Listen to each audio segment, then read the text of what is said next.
Welcome to the first race of the 2026 NTT INDYCAR Series.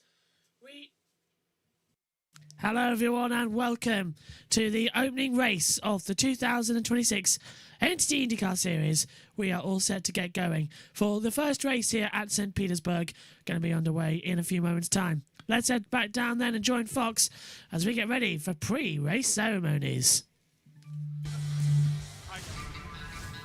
As the engines start to rev for the first green flag of the season, Here we go! 25 drivers are looking for one thing, their moment. Fresh faces going head-to-head with legends of the sport, all trying to knock off the dominant Alex Palou, who's chasing his 5th championship in 6 years. With 18 unique tracks and 3 new venues, plus the Freedom 250, history will be made. And there's no bigger moment than the most prestigious race in all of motorsports, the Indianapolis 500. Where crying over spilled milk has a whole other meaning. Palou Award is once again looking to steal the spotlight as Joseph Newgarden seeks redemption after a disastrous season. Others hope a change of scenery can catapult them into superstardom. Glory, heartbreak, victory, all happening in an instant. When those moments arrive, INDYCAR is the only place to experience it. Right here on Fox.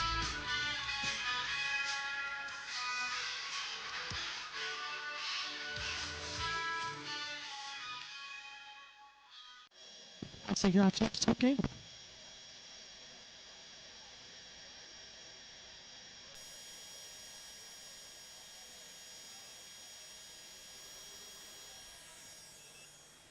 Well, I'm not sure I can follow the energy there from Jameson, stealing the show on the grid walk there. Hollywood Harvey, well, he was in the limelight. Dennis Hauger didn't know what to make of it, but he's right. Norway dominant in the Winter Olympics. Can Dennis Hauger bring some of that success to the sun-drenched streets of St. Petersburg? This season gets off to a record 4 races in March. There's never been a faster paced start to an NTT INDYCAR Series season, and Dale Coyne, well, they were the story of qualifying. It was a David and Goliath style approach there, a wonderful story, and they've dominated the headlines after that qualifying session. Around this Firestone Grand Prix of St. Petersburg, they are going to be a real thorn in the side of some of the bigger names.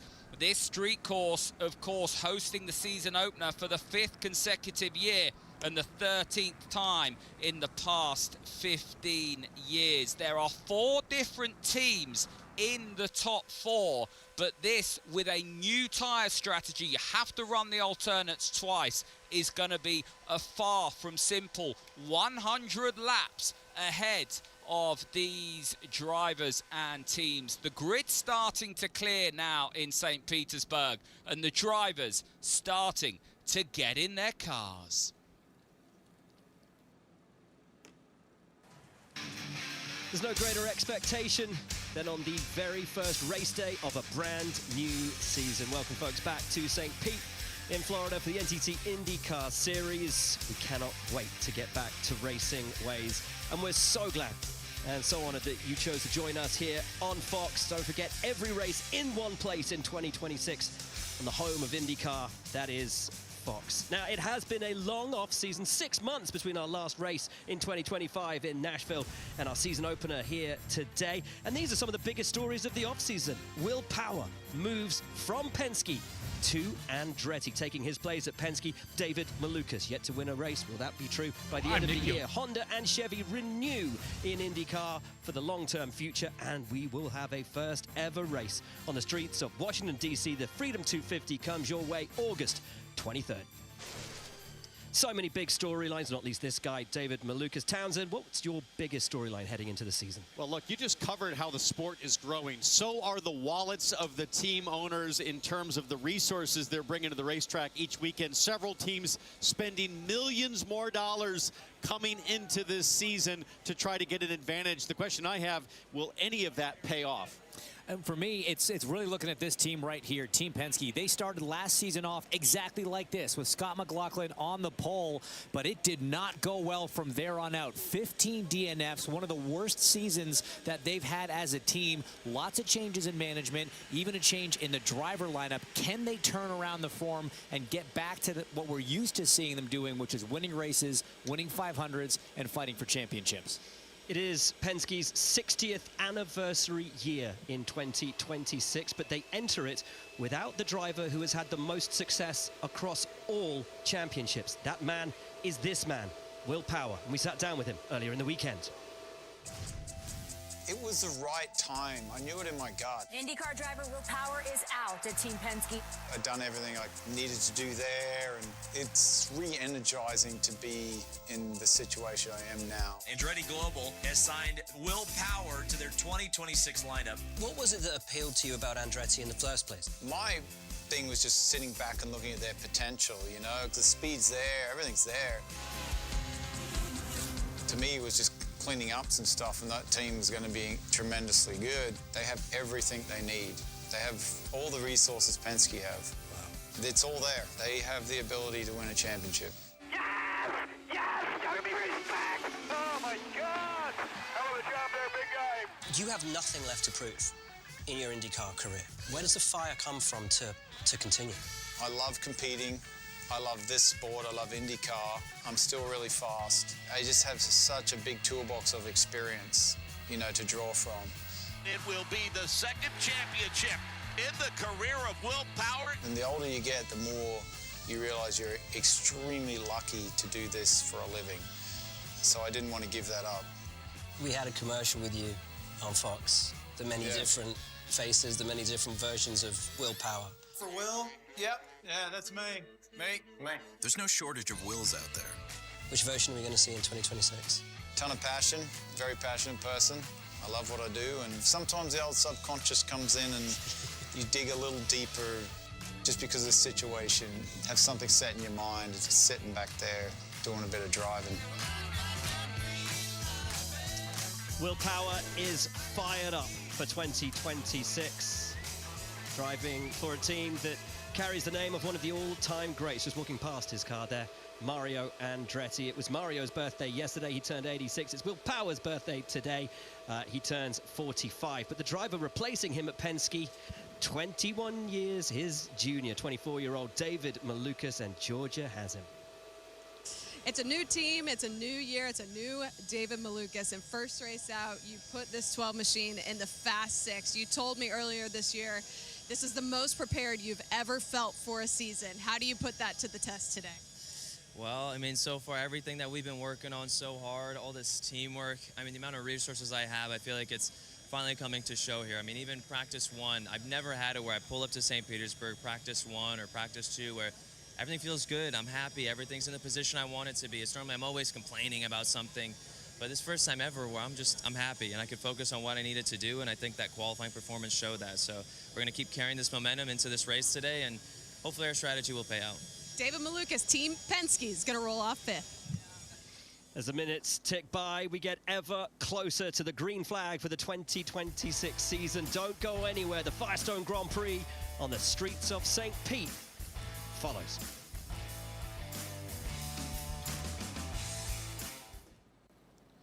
Well, that man on your screen, Scott Dixon, Let's check in has with Tom never Gamer. won around the streets of St. Petersburg. I can never believe that stat when I hear it every year that we come here. He nearly won last year. Marcus Ericsson almost got his first pole yesterday.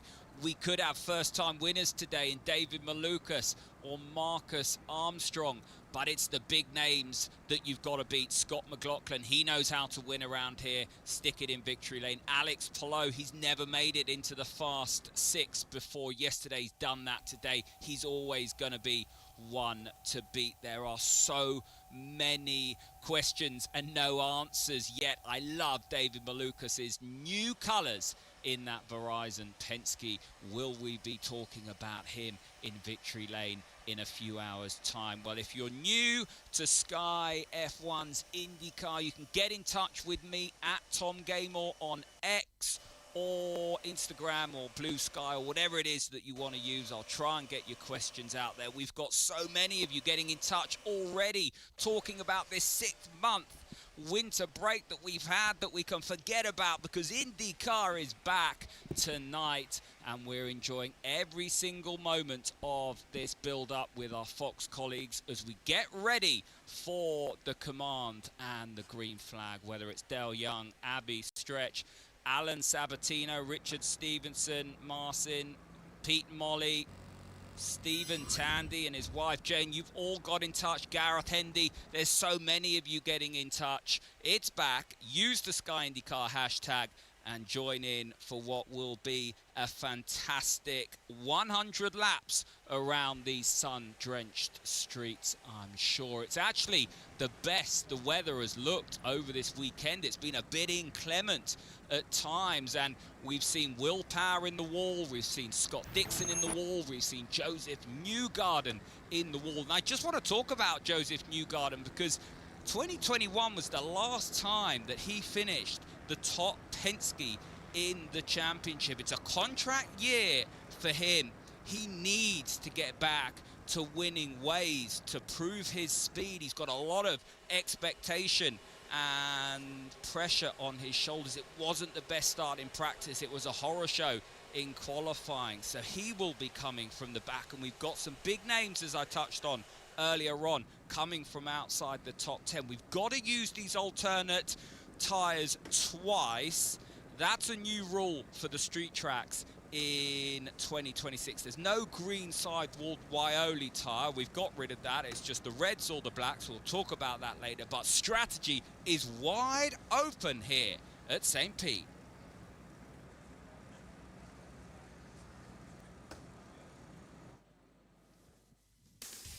"25 drivers will take the start of the Firestone Grand Prix on the streets of St. Petersburg, every one of them aiming for one thing, and that is the 2026 INDYCAR Series title. So let's take a look at how they line up on the Firestone Grand Prix of St. Petersburg starting grid. Alexander Rossi, Nevada City, California, ECR. Caio Collet, São Paulo, Brazil, AJ Foyt. Joseph Newgarden, Nashville, Tennessee, Team Penske. Nolan Siegel, Palo Alto, California, Arrow McLaren. Mick Schumacher, Germany, Rahal Lanigan Racing. Stingray Rob, Hayat, Idaho, Hunkos Hollinger Racing. Ries VK, Hoofddorp, the Netherlands, Hunkos Hollinger Racing. Graham Rahal, Columbus, Ohio, Rahal Letterman Lanigan Racing. Santino Ferrucci, Woodbury, Connecticut, AJ Foyt Racing. Scott Dixon, Auckland, New Zealand, Chip Ganassi Racing. Kyle Kirkwood, Jupiter, Florida, Andretti Global. Christian Rasmussen, Copenhagen, Denmark, ECR. Will Power, Toowoomba, Australia, Andretti Global. Christian Lundgaard, Hedenstedt, Denmark, Arrow McLaren. Felix Rosenqvist, Värnamo, Sweden, Meyershank Racing. Kevin Simpson, Cayman Islands, Chip Ganassi Racing. Louis Foster, Odium, England, Rahal Letterman Lanigan Racing. Pato Award, Monterrey, Mexico, Arrow McLaren. Marcus Armstrong, Christchurch, New Zealand, Meyershank Racing. Romain Grosjean, Geneva, Switzerland. David Malukas, Chicago, Illinois, Team Penske. Defending INDYCAR champion, Alex Palou, Barcelona, Spain. Dennis Hauger, Aurskog, Norway, Dalecorn Racing. Marcus Ericsson, Kumla, Sweden, Andretti Global. Scott McLaughlin, Christchurch, New Zealand, Team Penske. And that is how they will line up here for the season opener of the NTT INDYCAR Series. Now let's go trackside for the command. It's time to give the command for the Firestone Grand Prix of St. Petersburg. Please welcome your Grand Marshal, Coach John Gruden.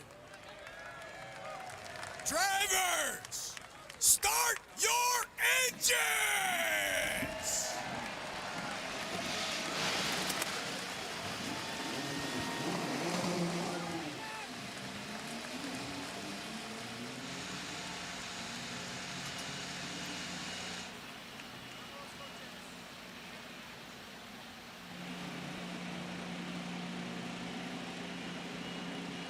Well, guys, I just got shivers down my spine. There's no greater sound than that sound. 25 INDYCAR engines firing up for the start of the season. I cannot wait to get this thing underway. 25 2.2-liter turbocharged V6 engines fired up and ready to go.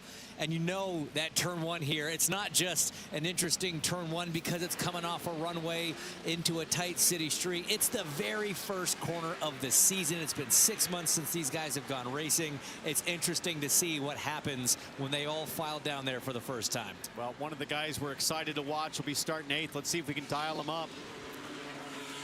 A Palou Award. It's Townsend and your friends in the Fox booth. You copy? Yeah, I copy.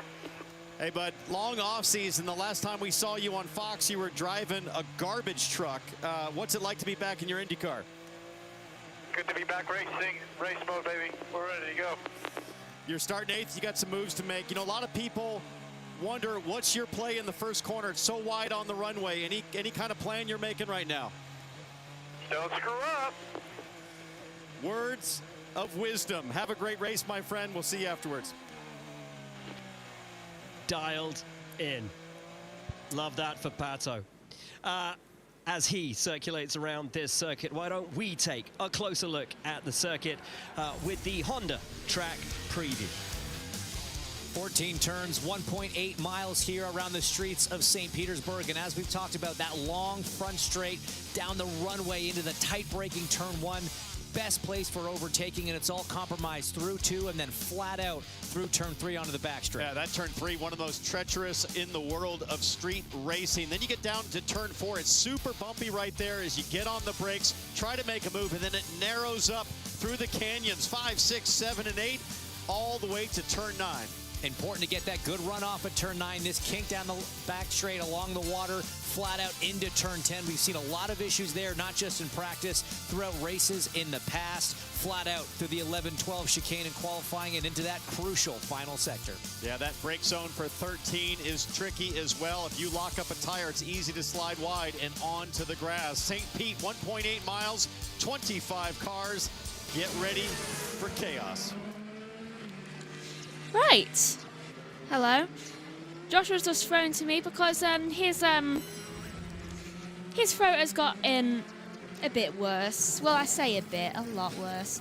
Basically, I think really he should do this commentary through mine, but I don't think that would be really effective.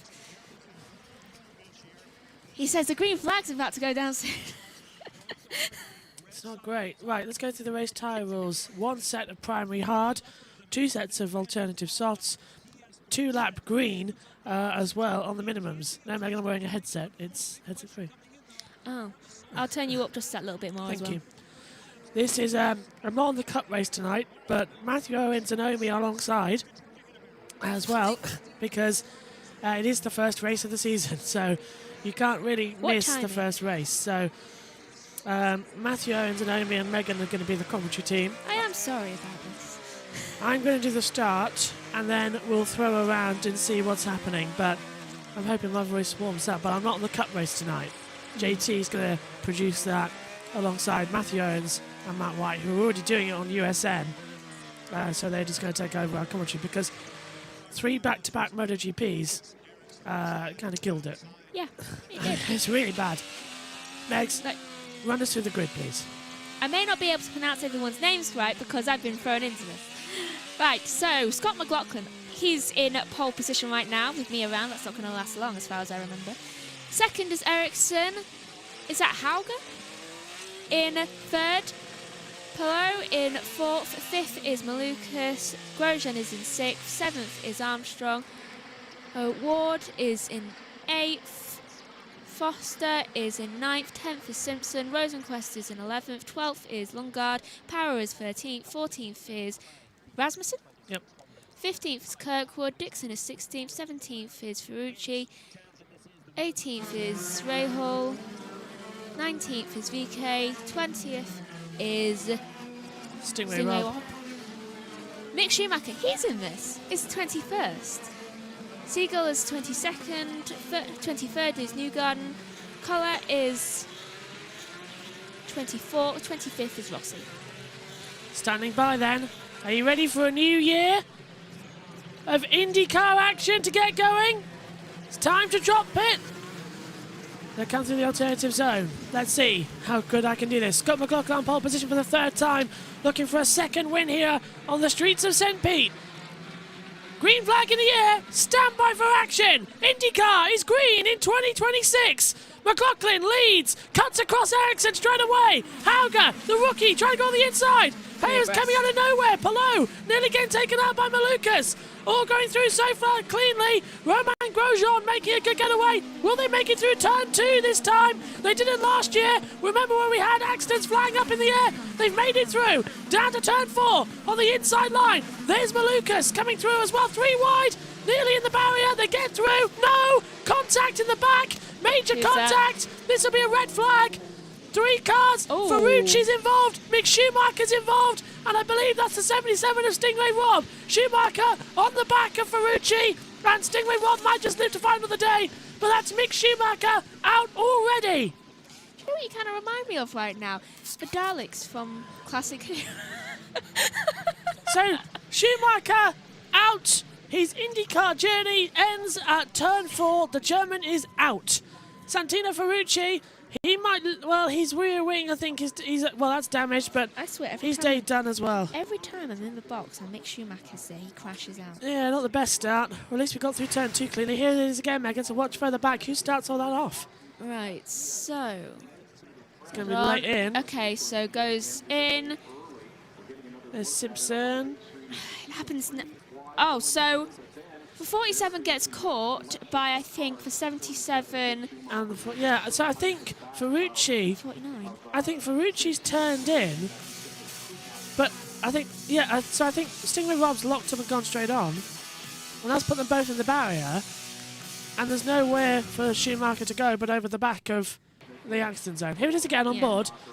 So, yeah, so Stingray locks up on the inside into the braking zone, goes straight on into the barrier, and collects Ferrucci and Schumacher completely innocently. So that was all. That's all on Stingray Rob. Yeah, it was bound to be unavoidable then if there was a lock-up. For who have come to grief in turn 4 and the caution out on lap 1 of the season. I guess Stingray kind of caused it, didn't he? As JBM's now with us. Yes, hello everybody. Well, hello. That was not the start I wanted, but Matthew Owens, Omi, Megan, take it more away from me. Okay, if you drink...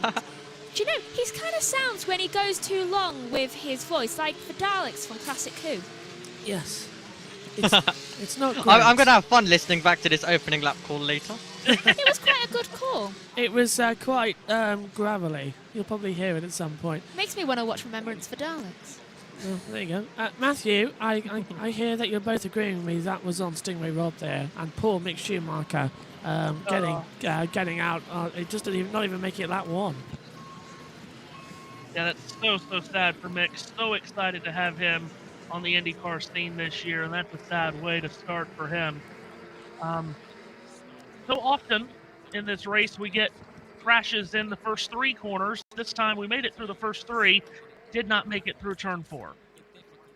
Oh, wow. Oh, goodbye camera. Pretty much. But yeah, while Stingray got away with it, it's kind of like he pretty much instigated it and kind of caused that incident, which is why we ended up with a whole pile of them as well. And yeah, I agree with both of you. Not the debut that Mick would have wanted as well, because it's not been positive talk really as well by a lot of the media and everyone's excited to see him, but you know, it's not been all completely positive, so it's not the way he would have wanted to start. Every time I'm in the room while he is driving, he ends up crashing. I feel really bad. Rossi, Rob and Ferrucci, or Dixon, Rossi, Stingray Rob were in the pits. Confirmed Ferrucci and Mick Schumacher have returned to the pits via the medical car. I think... Do you reckon Stingray Rob might be able to actually continue? Or, yeah. Because I think his car wasn't that bad. I don't think he had any damage. Yeah, I think it was mainly contained to Ferrucci and Mick's car. What have you been saying then, Matthew, about Scotty Mack? Well, won this race from the pole for his first win just a couple of years ago. He loves this racetrack and definitely think he is the favorite today. Made a good start there, stayed out of trouble. Well, and now he'll have a very clear racetrack to attack when we get the restart. Well, I'm in the commentary box, so he never really has a good time of it. So let's hope that the curse kind of went to Mick today rather than to Scott McLaughlin. Let's take another look at it. This is riding on board of Schumacher. Ferrucci, isn't Oh, it? yeah, you're right. It's Ferrucci. I thought it was Schumacher.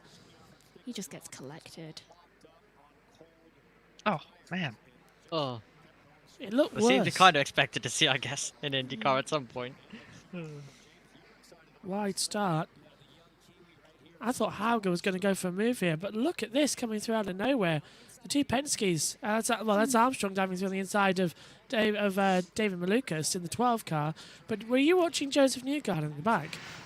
Newgarden also was looking like a cat amongst pigeons. He was trying to go left and right, find a position, and it just didn't work. I was watching Alex Palou slither past Dennis Hauger. Mentioned this is the 23rd IndyCar race at St. Petersburg. It's the 9th time that we've had a first lap caution. So almost half of the races here have a first lap yellow. Next time, a perfect 10.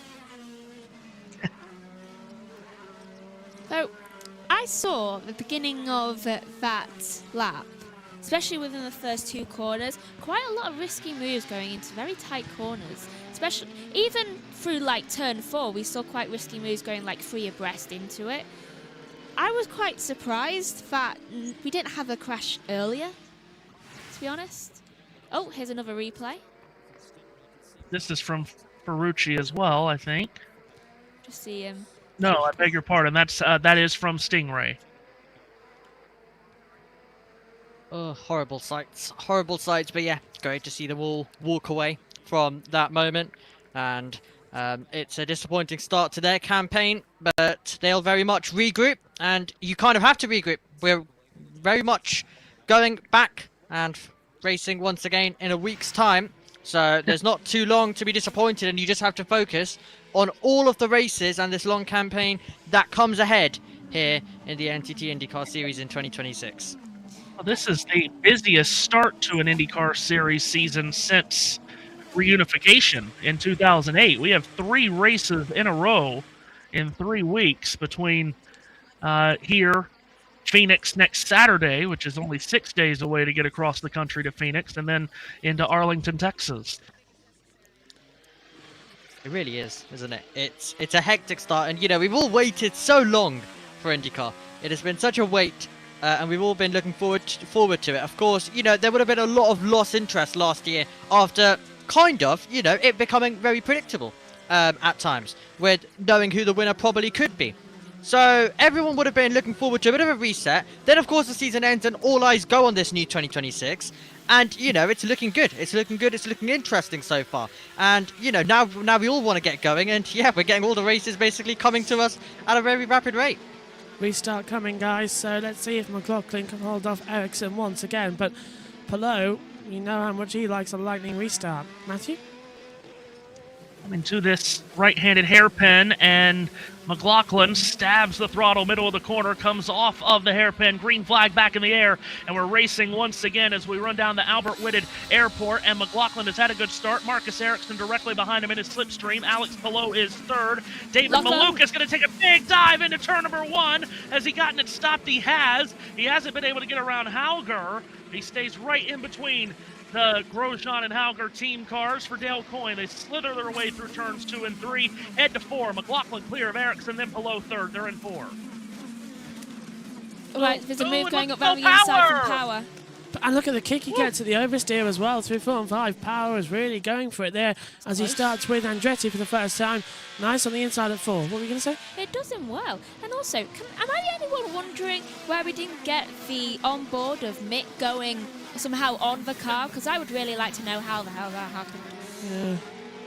It's like, how did he manage to get on the car?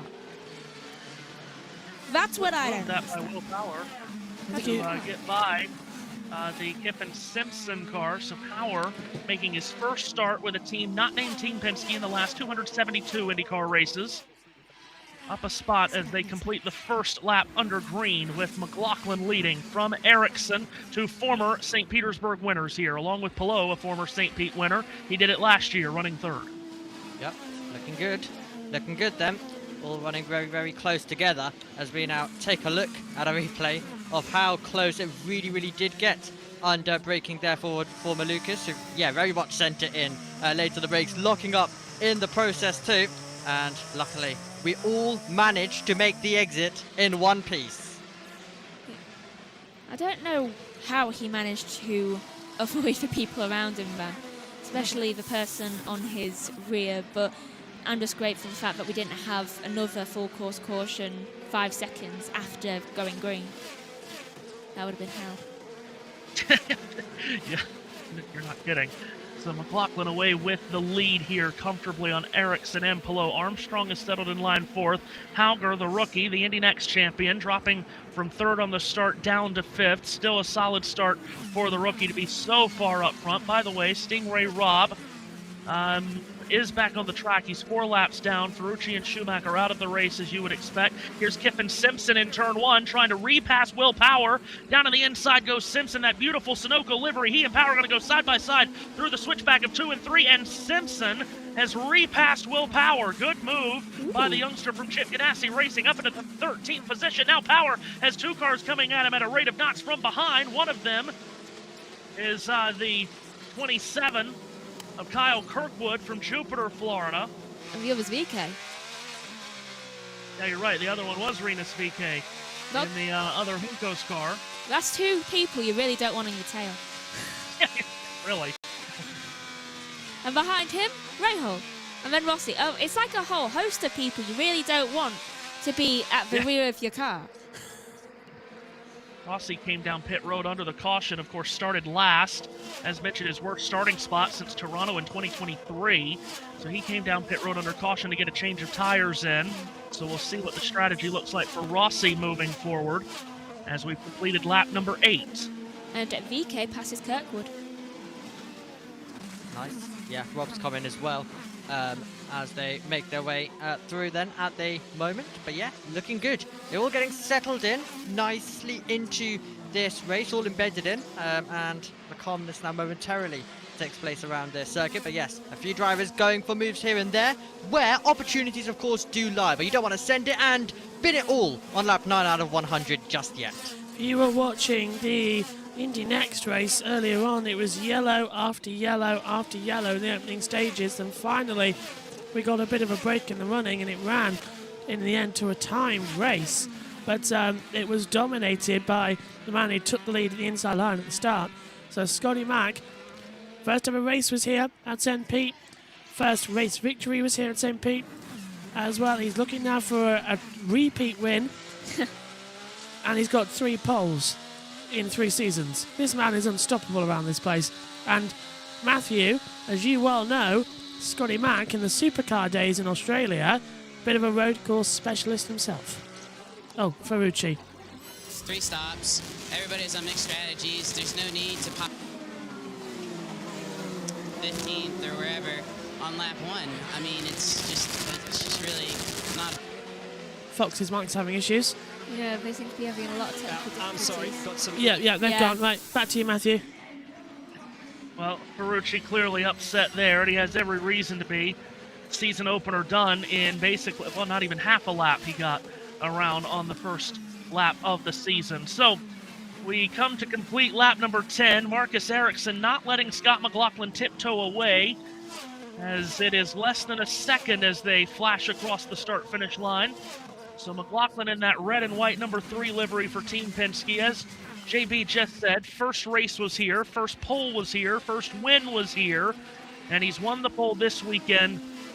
And I think a lot of people are looking at Scott McLaughlin now as perhaps the biggest threat to Alex Palou this season, and perhaps he can stamp that bit of authority this weekend to start the 2026 season, Omi. But we know winning these IndyCar races are not easy. Not only do you have to have a good car, not only do you have to be a great driver, Omi, but you also have to have the right strategy. And strategies in these street course races particularly are always up in the air and flying around.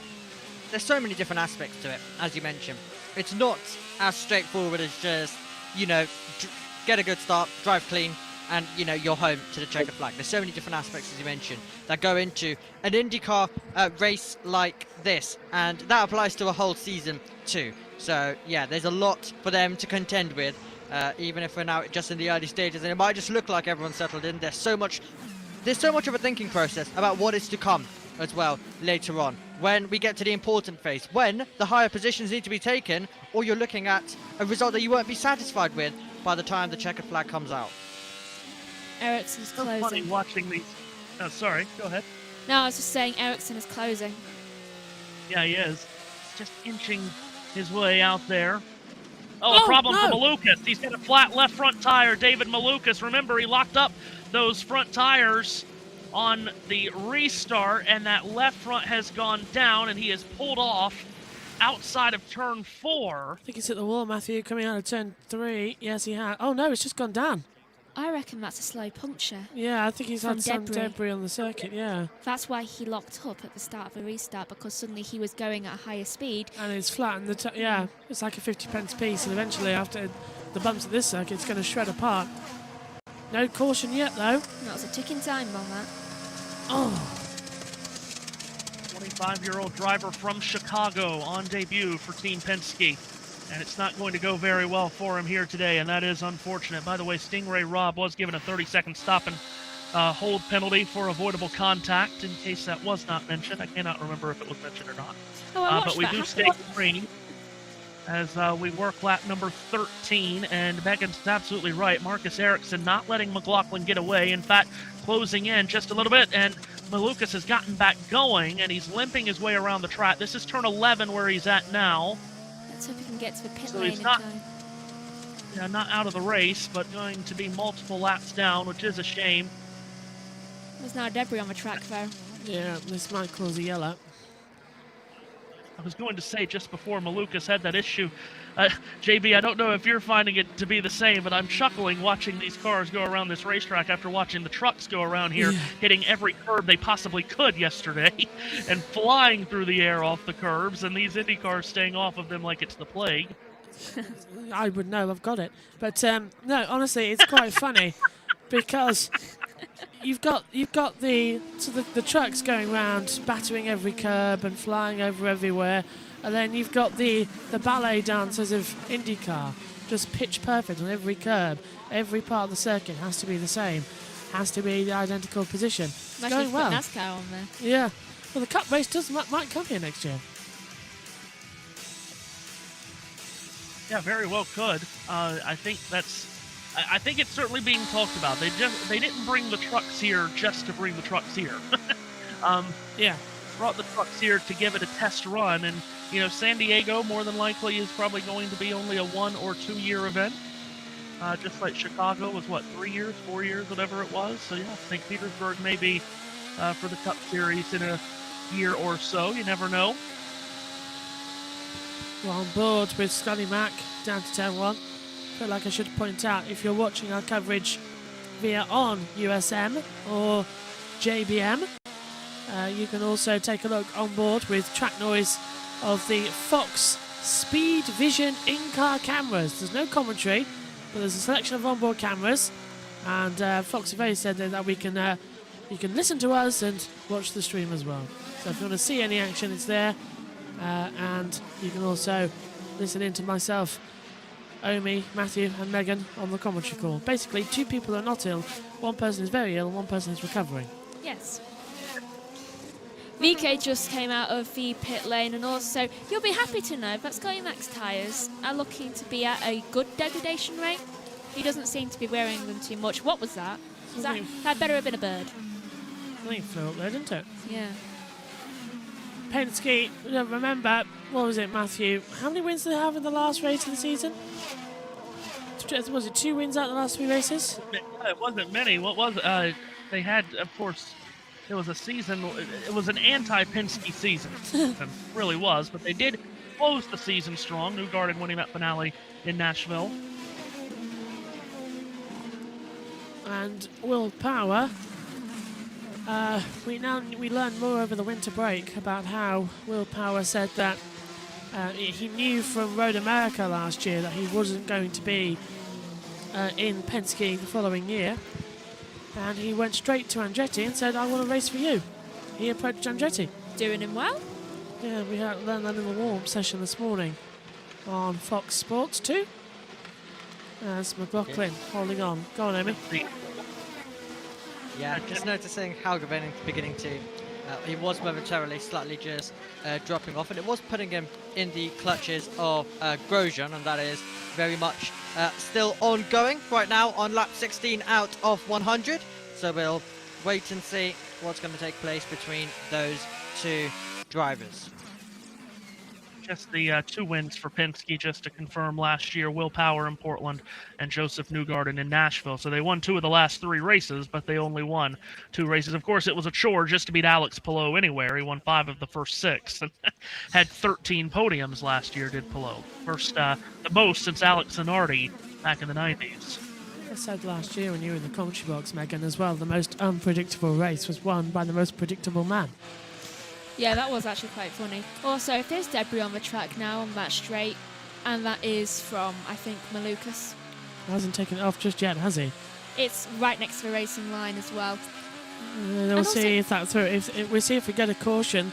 I keep hearing this flapping noise. Really? Yes, from there. On, like, someone's car. It only happens... Awards on push to pass. Push to pass still a thing, of course, at the moment. 150 seconds you get. It's somewhere near the front. It doesn't happen when we're looking at like this part of the field, but somewhere near the front, someone's got something loose. Ignore me, by the way. Right. In terms of what I said earlier, Fox's graphics were just wrong. Boy, that never happens here, does it? God. I was really hoping they got a year under their belt and the graphics would be fine, but I suppose I was wrong on that. Wishful thinking. Yeah. VK's passed Rossi. That I can't confirm you. Well, Rossi had to pit for some reason. Yeah. Lap 18 of 100. According to that. Even though this says it's 17. Yeah, I never know which one to believe, really. I'm going to believe the one that gives me hope that it's closer to the end. Yeah, but the thing is, our time in Tower Pier says lap 19, Foxes say lap 18, and then Firestone says lap 17. Well, I'm going with live timings after I've just been tricked with the gaps that it's trying to tell me, which are completely wrong. So, no, I'm definitely trusting the timings that we're getting. It's lap 19. This is a lap behind. No, completed laps. Oh. That's what I think anyway. It better be, because it did change as soon as lap 19 came on, so let's go through that. We'll push to pass. Let's take a look. Oh, look at that. We're talking about push to pass, given 150 seconds of push to pass for this race, and each time you press the button it gives you 15 seconds of extra boost. Oh! That will be... Oh. So what was that lockup? Did you hear that? That sounded quite terrible. It did not sound good, whatever that was. 200 seconds, by the way, for the majority of the street and road course races this year, but it's only 150 for St. Pete, Detroit, Washington, and Laguna Seca. Yep. Washington is going to be an interesting one. The Freedom of America 250. How has VK already used like 53 seconds of push to pass? Well, the VK... Radio.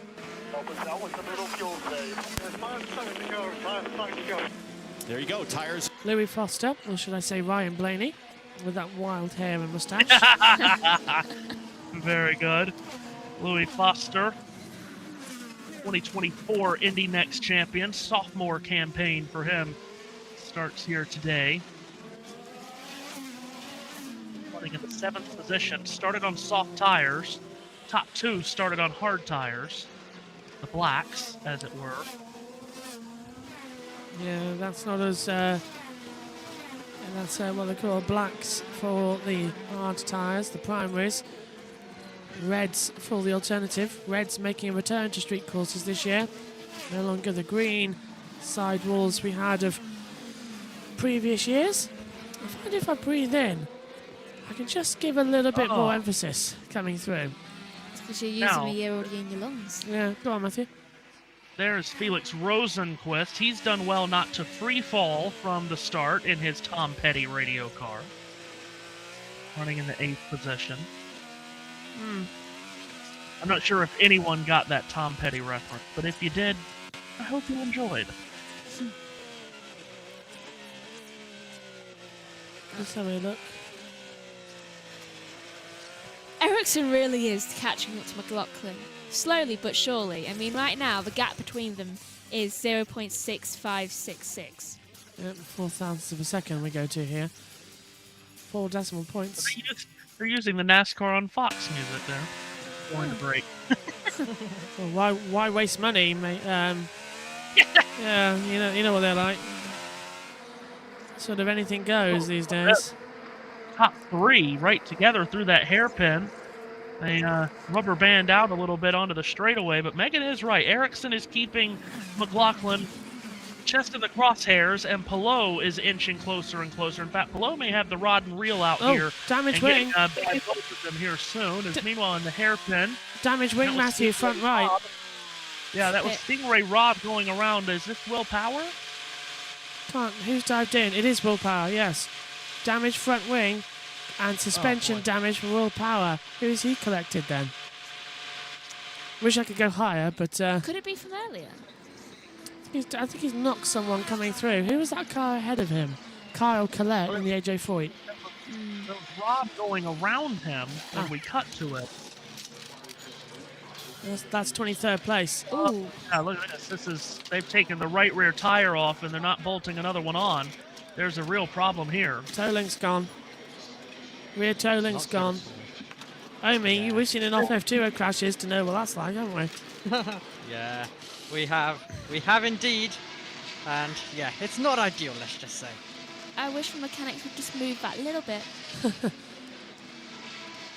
Into the pits comes Louis Foster. Well, for Will Power, his debut for Andretti, and you're right, Foster on pit road, reds coming off, reds going on for Louis Foster. So a red to red pit stop here for Foster here on lap 23. And I think it's all over for Will Power. It's his rear left as well. Seems like he was collected from behind, possibly. That's a shame. Ooh. That says, don't put another one on yet. Given I just saw smoke coming from that bit, give it a bit more time to like rest or at least cool it down. I don't know if it's brake ducts or something, but yeah, something went wrong. It's still smoking. No, they've got the restarter on. He's getting out of the car. Yeah, that's why they put a wheel on, Megan. I would have put a wheel on if he was getting out of the car. So, Will Power's first race for Andretti ends with a DNF. Well, that doesn't bode well. Kevin Lee is standing... Go on, Matthew. Yeah, Kevin down there waiting for Fox to come back from break to give a report, but Kevin Lee is down there. Meanwhile, the lap times have really started to drop off. McLaughlin just lapped at a 64.373, so the lap times have dropped by a second for the leaders. Again, top two started on the red soft, what am I trying to say? The red sidewall soft tires, thank you. And then Palou, Armstrong, Hauger, Grosjean, and Rosenquist started on hards. Let's go down to Fox. I've got the interview coming through. Power in pit lane, damaged rear suspension, seemingly out of the race after contact with the wall. What an unfortunate weekend for Will Power on his huge headline move to Andretti. He's right on board with the driver of the 26 car, and it's turn 10 where he crashed in practice. Unbelievable. This is the exact same crash as... Go on, Matthew. Yep. Same exact thing that happened to him earlier in the weekend. He locked up the right front, and he's just slapped the wall basically square on the right side, but it's broken the rear suspension. Well, that's a shame coming through. He's out of the race, Megs, in a nasty hit. Well, that's not very good. And it's not very, he's not going to be feeling very good about moving now, is he? 2 crashes this weekend alone. Oh. Well, that's Power and the 12 car of Malukas, the car that he left, of course, both with issues in this race. Kevin Lee. Lane, and I believe has Will Power with him. I do. Will, what happened? Felt like the same issue I had the other when I hit the wall. Exactly the same problem that we've had. Feel really bad for the guys. We were doing the car was really good, and yeah, it's just plagued us all weekend, this thing, and haven't been able to Well, I fixed it for qualifying. What is going on? I feel with really them bad. Thank you, Will. Get a replay back on board. What is going on with their mics? This is an onboard of it happening, and you can just hear it start to go. Yeah, just goes, doesn't it?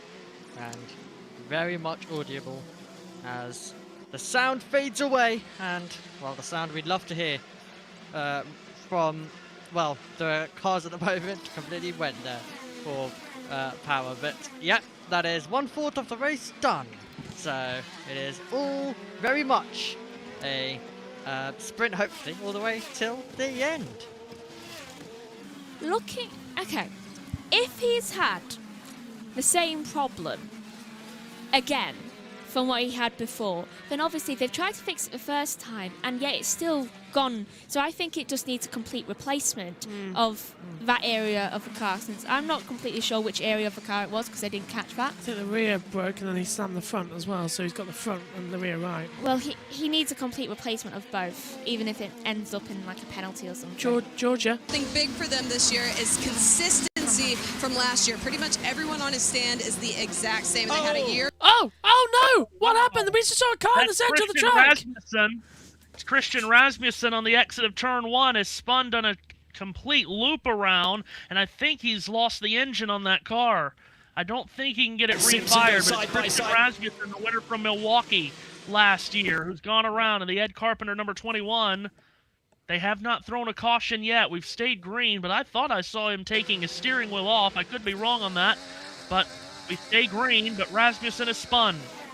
Not ideal. Not ideal at all for Rasmussen, as he'll now look to try and continue on. Dixon's making a move up the inside, though.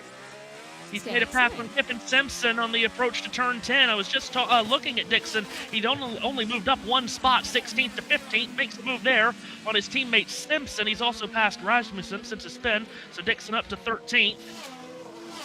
Simpson's also going down quite a lot as well. Was he also in the spin? Is this a replay of it? Yes. Oh, it was Simpson. Oh, wow. Well, Rasmussen has pinched Simpson down all the way onto the curbing. Ooh. I mean, Simpson had no room to do anything other than what he did. Yeah, we cut to that one late, and then we get to, I guess, now see some of the contact.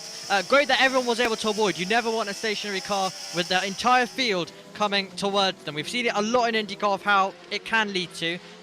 So, yeah, luckily everyone was able to take avoiding action after the initial contact that we had. So, yeah, that is a disappointing moment to see at this phase, but it's IndyCar, and they were all definitely trying to get going with some overtakes in typical IndyCar fashion. It does happen from time to time.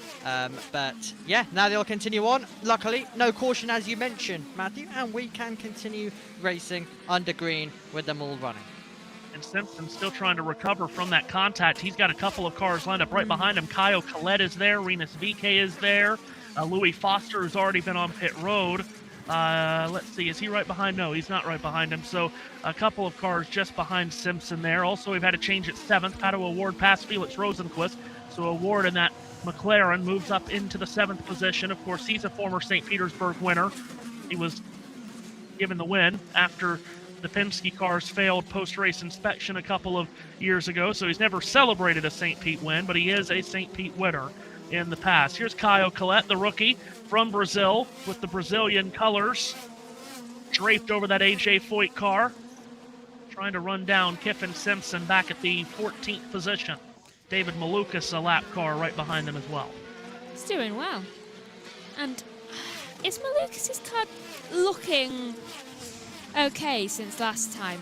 I think it is. I don't think he'll have any more issues with it regarding the tyres. I can't speak for what's going on inside that engine. Yeah, absolutely not clear what's going on in terms of the engine, but they're all making their way through and all running very much in close formation at the moment in terms of our leading group, but they're coming up to a car now, actually, though. It's 30 now of 100. Rasmussen, who has recovered from his spin, hasn't gone a lap down, but he's right in front of the leader, so he's basically This is a 1.8-mile racetrack. He's 1.7 miles down to the leader. Oh, jeez. Exactly. Yeah. Great approximate, I would say. That isn't good. He's so close to being that.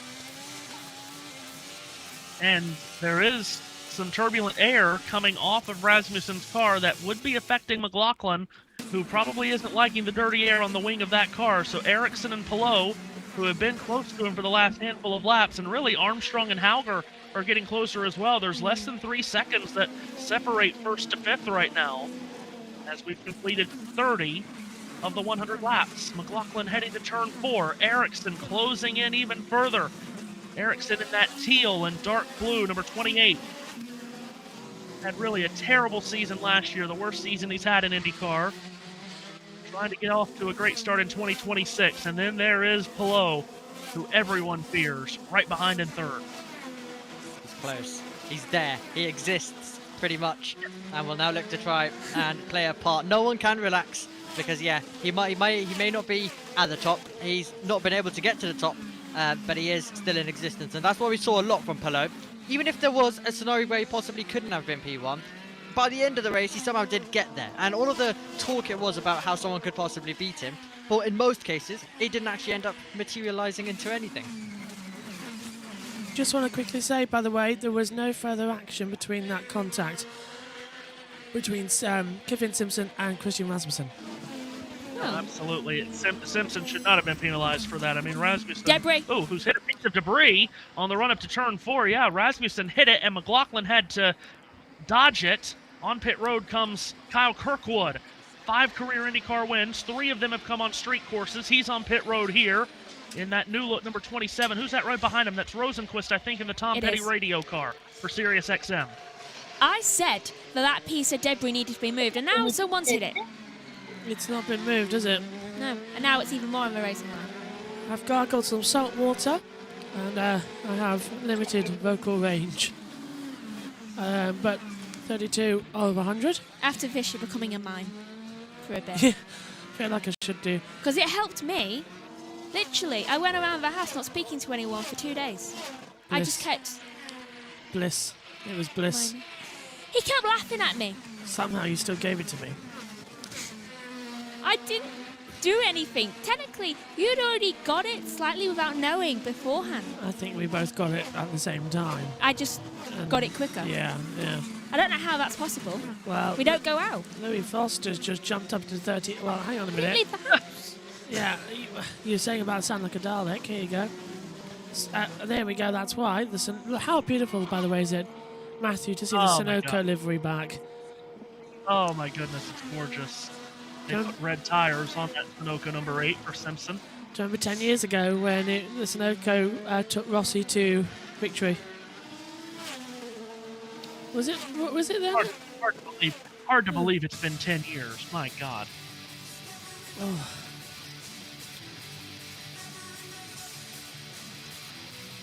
Okay, I may be recovering, but for some reason, post-recovery of this tonsillitis, awful headache. Like, sorry. really, really, really bad headache. Like, it feels like someone's trying to do acupuncture the wrong way and just stabbing the needles into my head. Like, here and here. I would say what's worse. But, this is worse. At least you've got some conversation back. Yes. The car colour in the pit lane. Nolan Siegel's up into 15th position now as he corrects himself through. I hope you can all hear me okay, by the way, over the cars. Your thing's up to maximum, so I hope they can hear me. I would shout, but it's not going to work. That would not be advisable. No.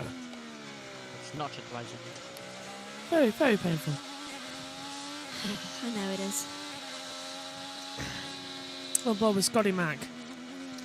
And he seems fine. I do wonder if McLaughlin's getting ready for a pit stop in the next few laps, because he's picked his lap times up a little bit, which I find a bit surprising, because I mentioned earlier he's got the turbulent air of Rasmussen just in front of him. Rasmussen's pulled away a little bit, but McLaughlin's picked his lap time up and he's starting to gap Ericsson. So I think McLaughlin's getting ready for a pit stop in the next couple of laps, because that lead on Ericsson that was about 6 or 7 tenths is now up to a full second. Got a couple of McLarens on pit road here. That's Palou Award. And Lundgaard.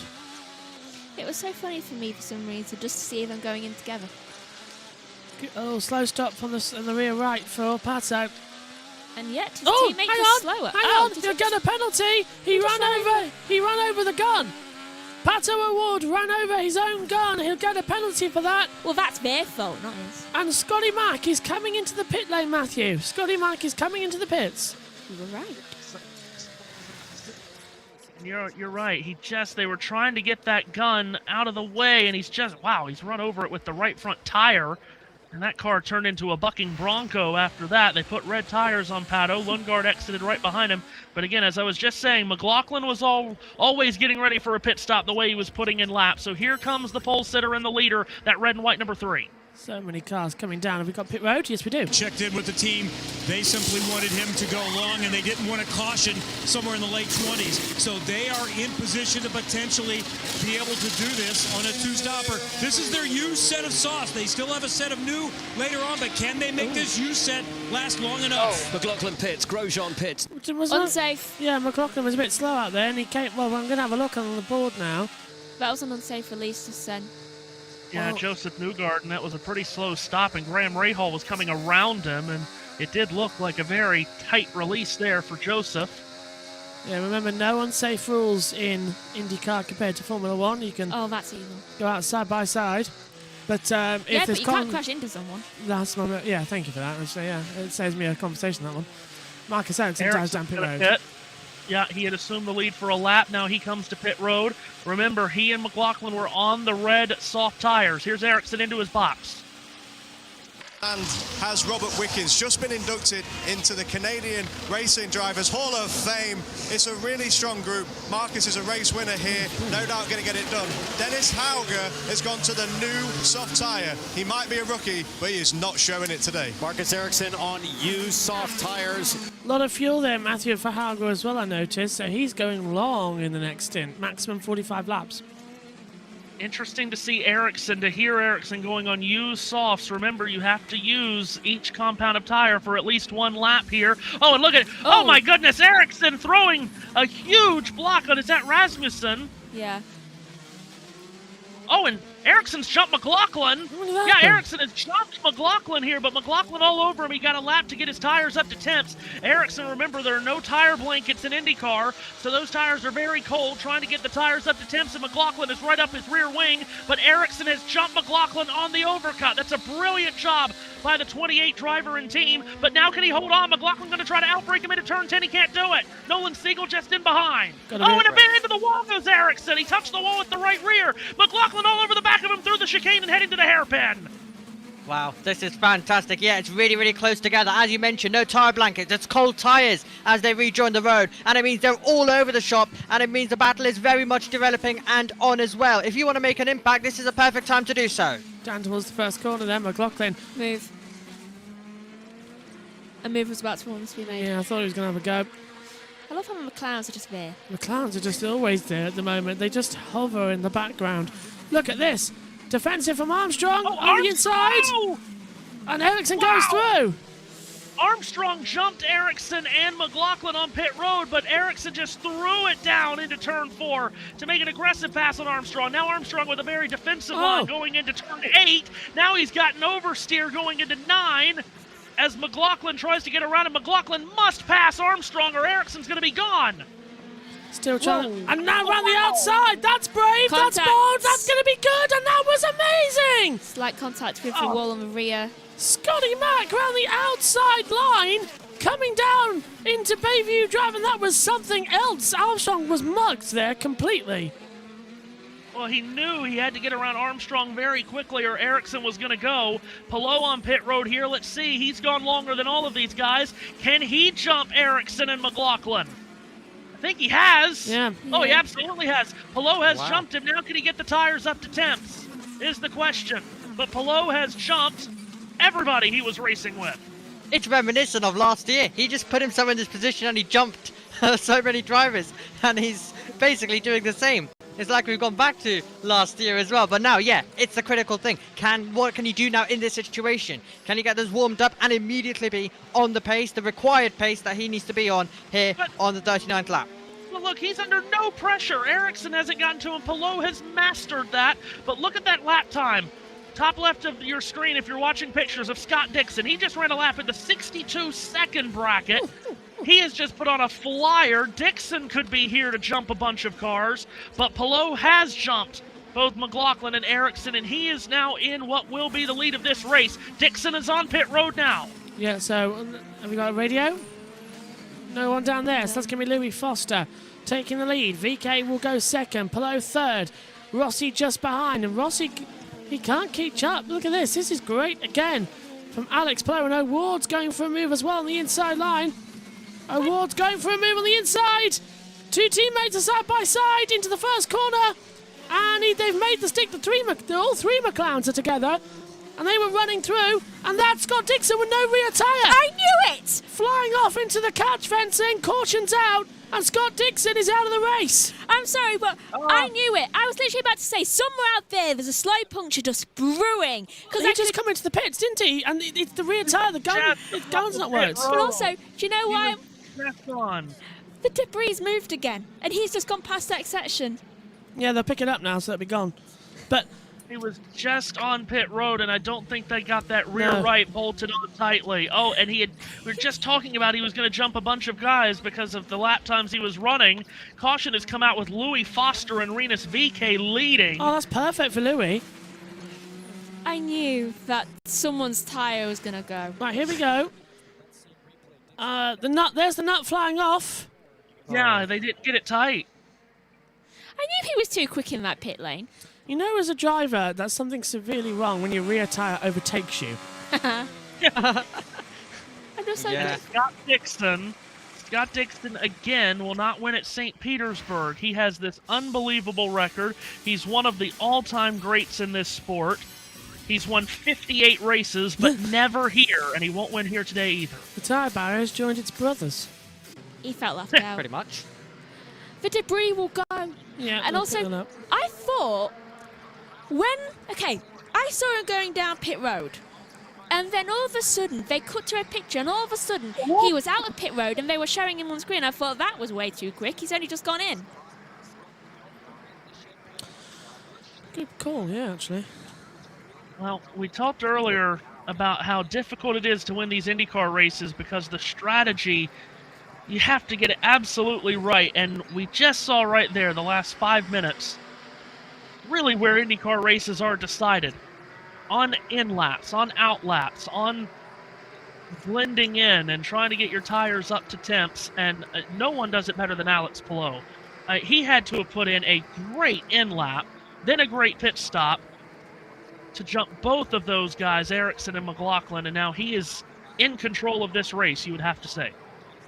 Yeah, and, you know, of course, this hasn't done well either for Foster, to be fair, because, you know, now everyone's bunched up and we're basically formation flying. So, not completely ideal, but that is the thing. In IndyCar, you just sometimes have to be able to be prepared for cautions, and they really can come out of nowhere.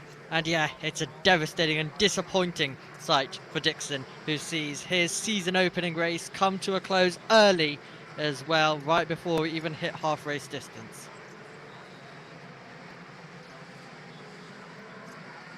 Hard to believe he's never won here.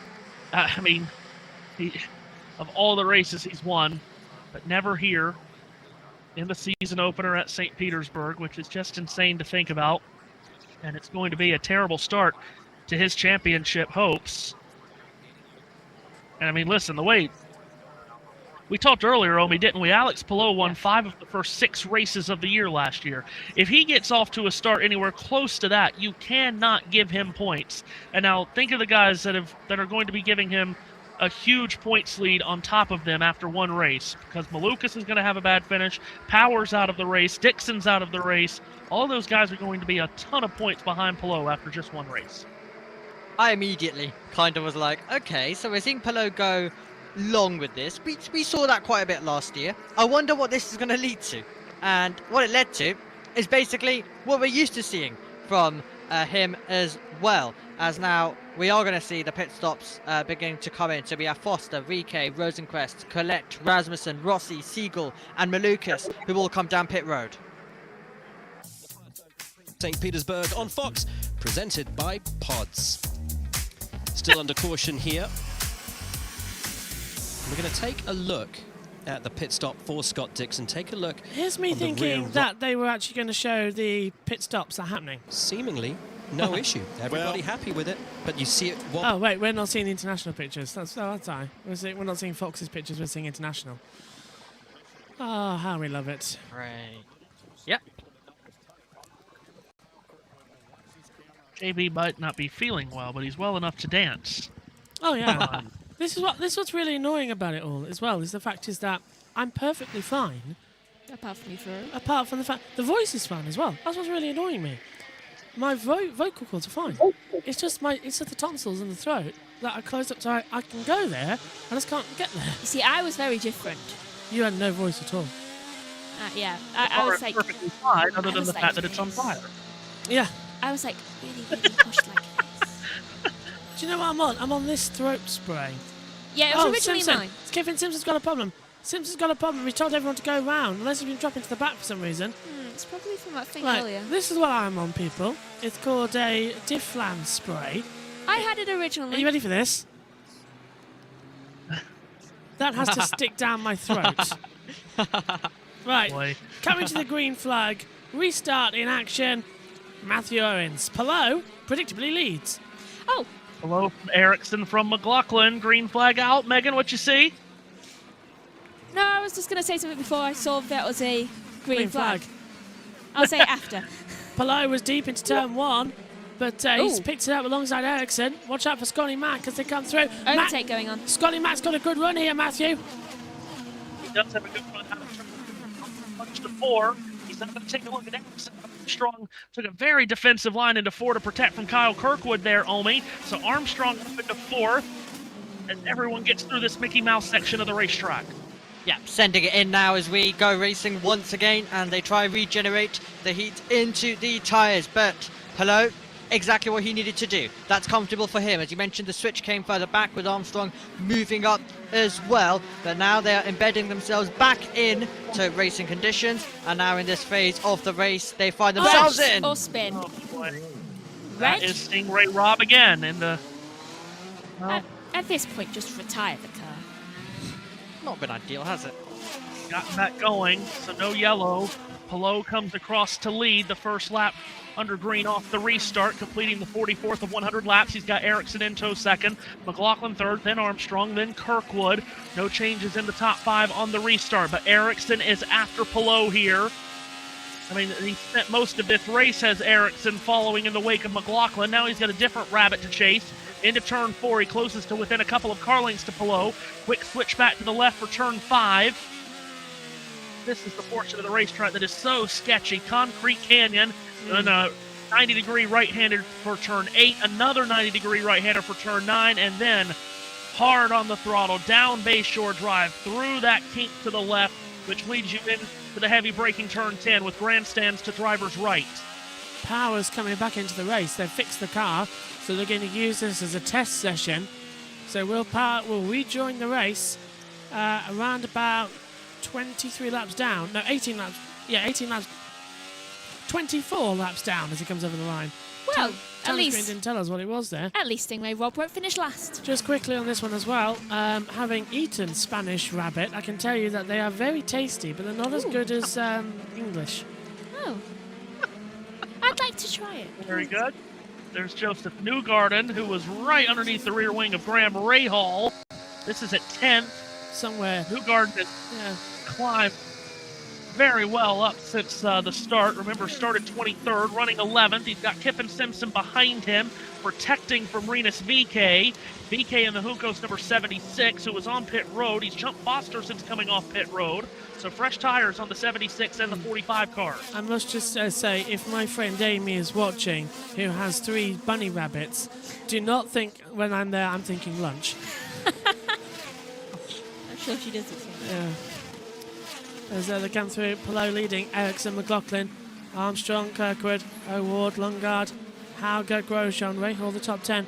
My opinion, watch out for Kyle Kirkwood. He's in 5th. And the Andretti Global will try and close up and help out his teammate of Marcus Ericsson. Take some people out by crashing into him. There we see Joseph Newgarden. Matthew, has Newgarden already lost the team role? He's how many times the champion now? 3-time champion, 2-time Indy 500 champion. But he's had absolutely no luck this weekend. And Scott McLaughlin seems to have gone into the team leadership role with ease. Now Will Powers left.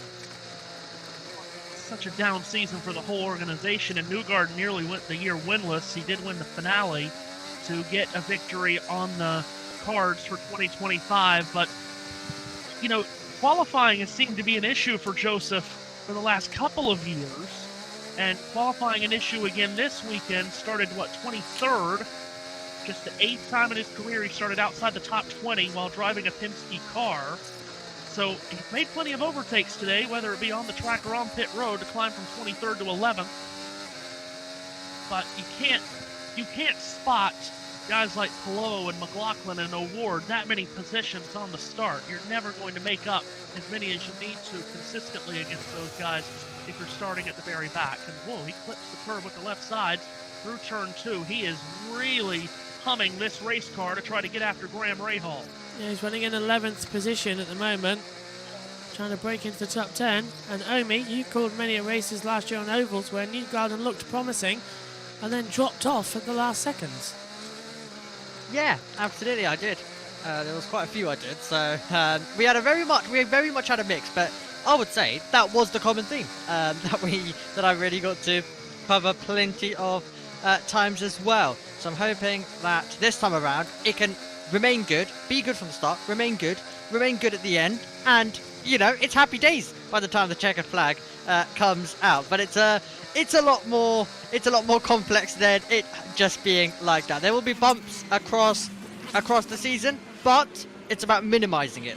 In a close championship, or well, what is meant to be a close championship, which I know Palou has kind of completely took away to some degree last year. But in a close championship like this, it is not just about, you know, being the best, but it's about minimizing the bad days. Can you get a 4th and a 5th instead of possibly a result down in 8th?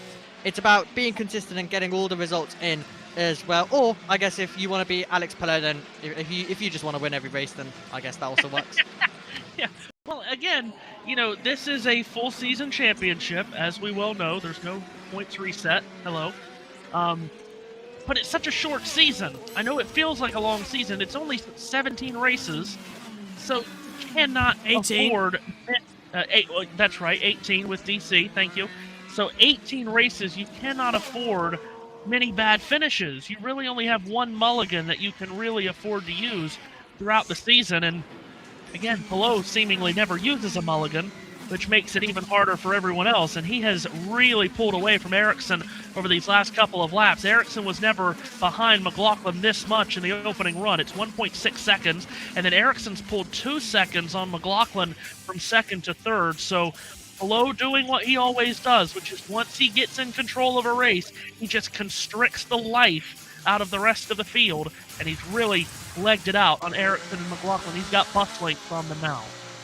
And yeah, everything that you mentioned now taking place at half race distance, lap 50 out of 100, very much making our way through this at a good rate. And of course, we did separate pre-shows from JBM to USM. Yeah. But Oracle, I guess, as the viewers on JBM didn't get to know, how many days till the 500?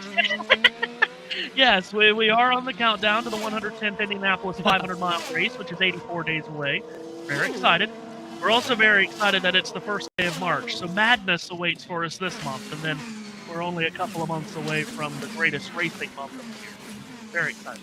If you give me tonsillitis for that, Megan, I'm kicking you out the commentary box down a cliff. I'd probably be asking you to if I had that again. Yeah. Because I'm going to need my voice at top tier quality for that one.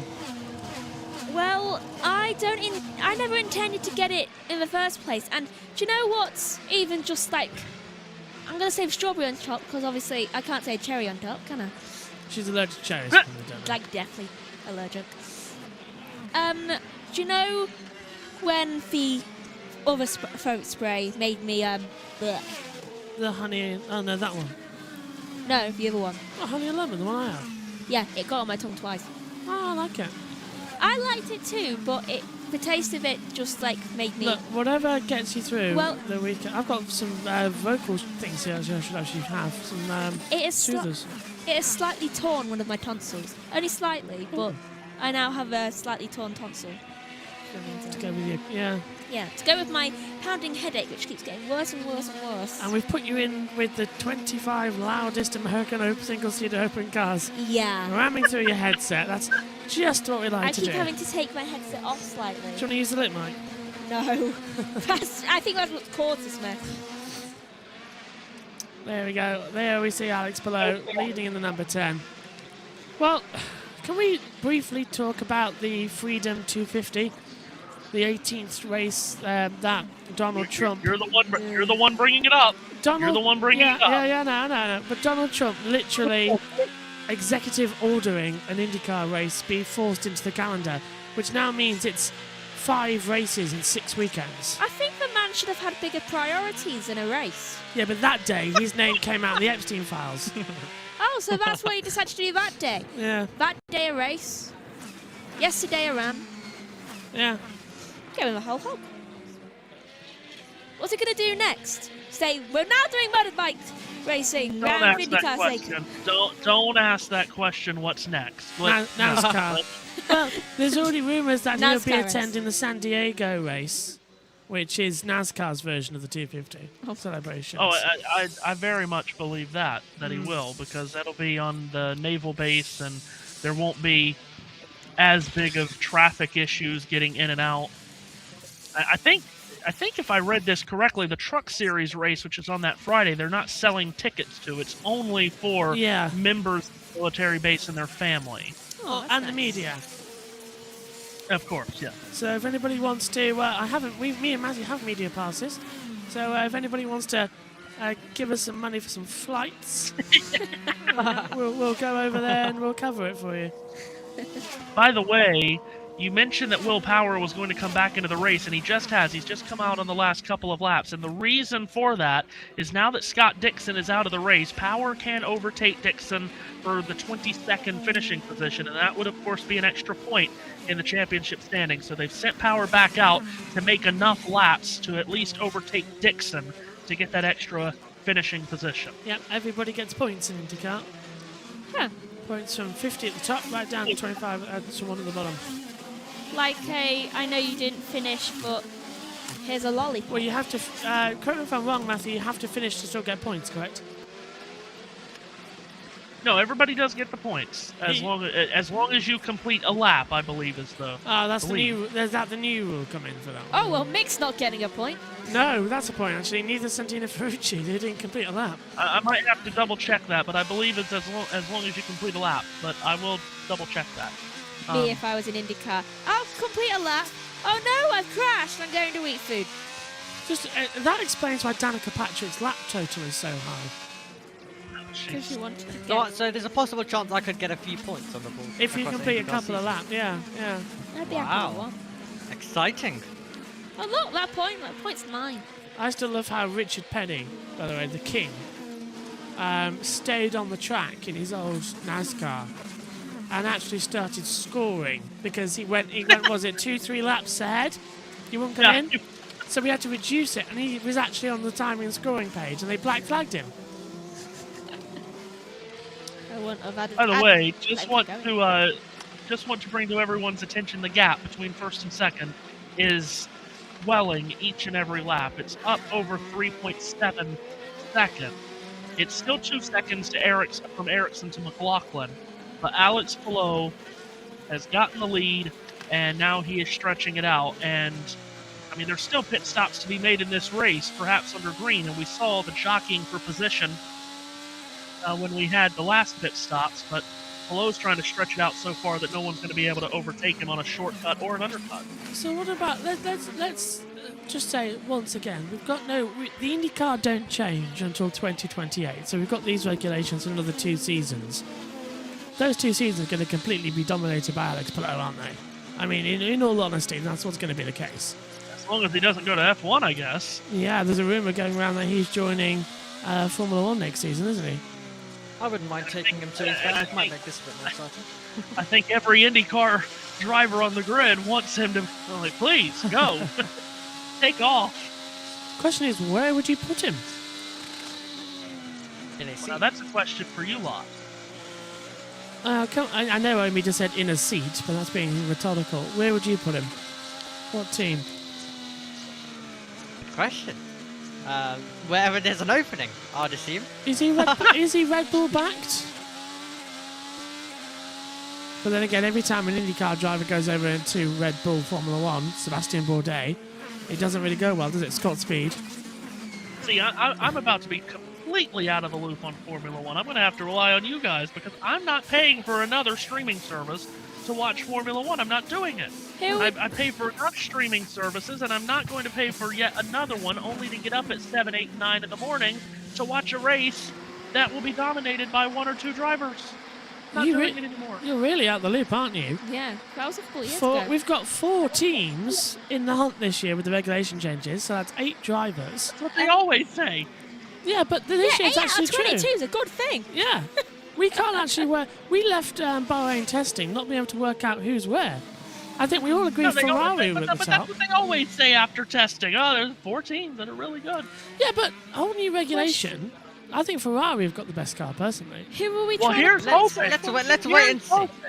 What? Oh, here's hoping that Ferrari has a good car. I'll watch the races with you guys. I'll just sit. I'll sit here in the back with my microphone on mute, and I'll watch with you guys. But I'm not paying for another streaming service. You lot can hope for Ferrari. I'm not having that much fun. Matthew, you can tune in.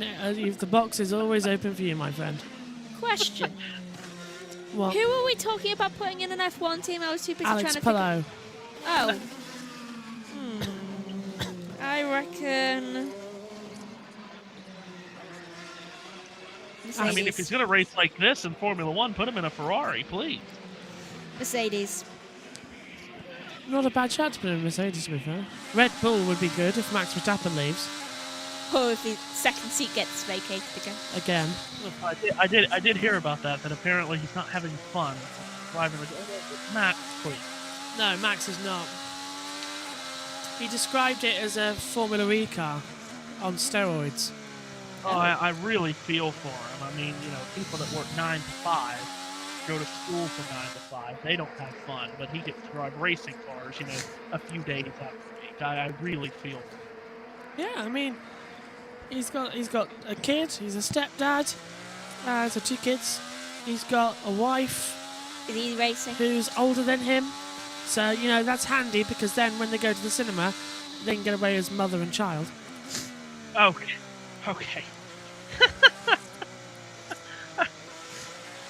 well, guys, I'm back to a, 9 to 5 as well tomorrow. Back with some exams at school. Very fun. I have a 9 to 5 tomorrow. It's called vocal rest in bed. And annoyingly banging on the wall to get everyone else's attention because for some reason because we refused to give him a bell. I'm actually not. By the way, sorry, go on. I just wanted to clarify my comments. I am not an anti-Formula 1 guy. I've loved Formula 1 for my entire life, going back to when I watched Speed Channel, watched Michael Schumacher dominate. He just likes having money more. That's what made me a Ferrari fan. I just refuse to buy another streaming service. Fair. I'm not doing it. Do you have just come to us. Do you have F1 TV, or were you just on ESPN? No, just ESPN. ESPN, there you go. That's why he's not buying F1 TV and Apple TV, because he had it through ESPN in America. And plus, he doesn't need it. He's got this commentary team.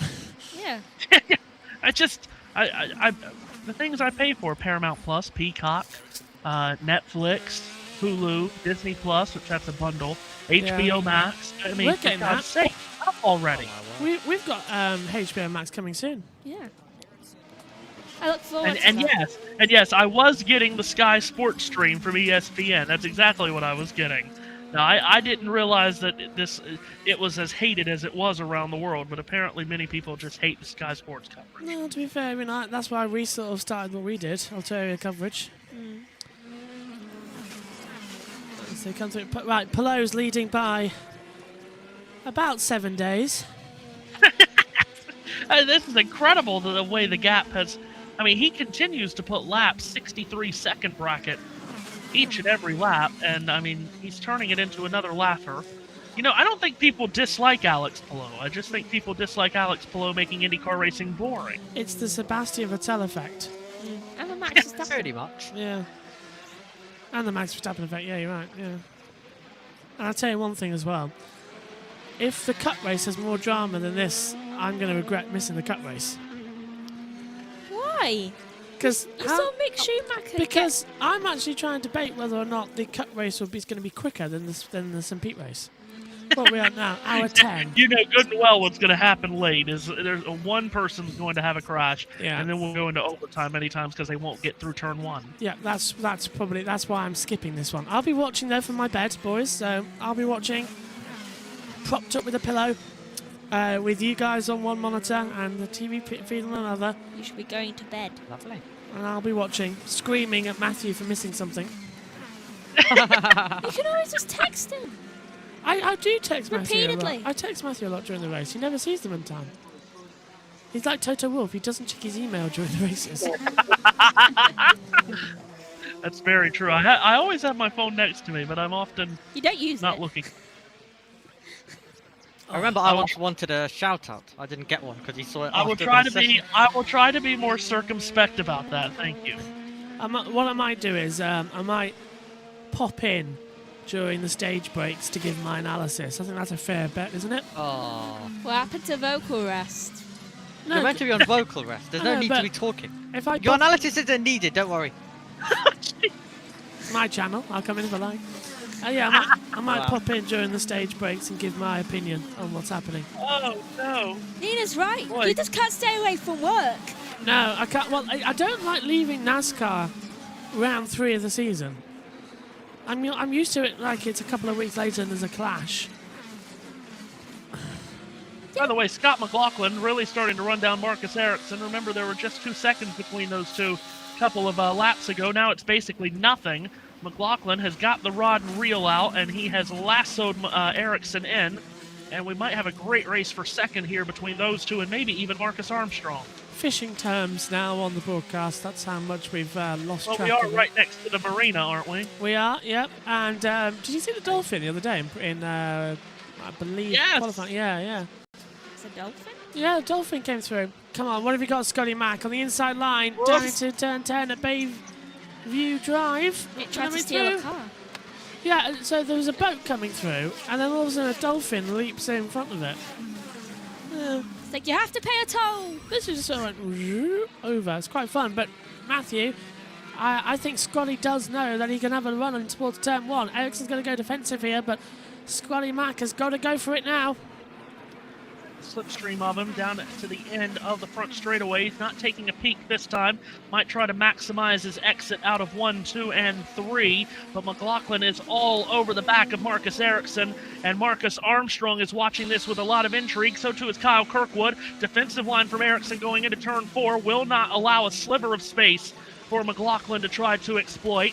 But McLaughlin's all over the back of him. All of this happening 12 seconds adrift of the leader, Alex Palou, but it's really stacking up from second on back. My goodness, what is this, Omi? 1, 2, 3, 4, 5, 6 cars all together in this battle.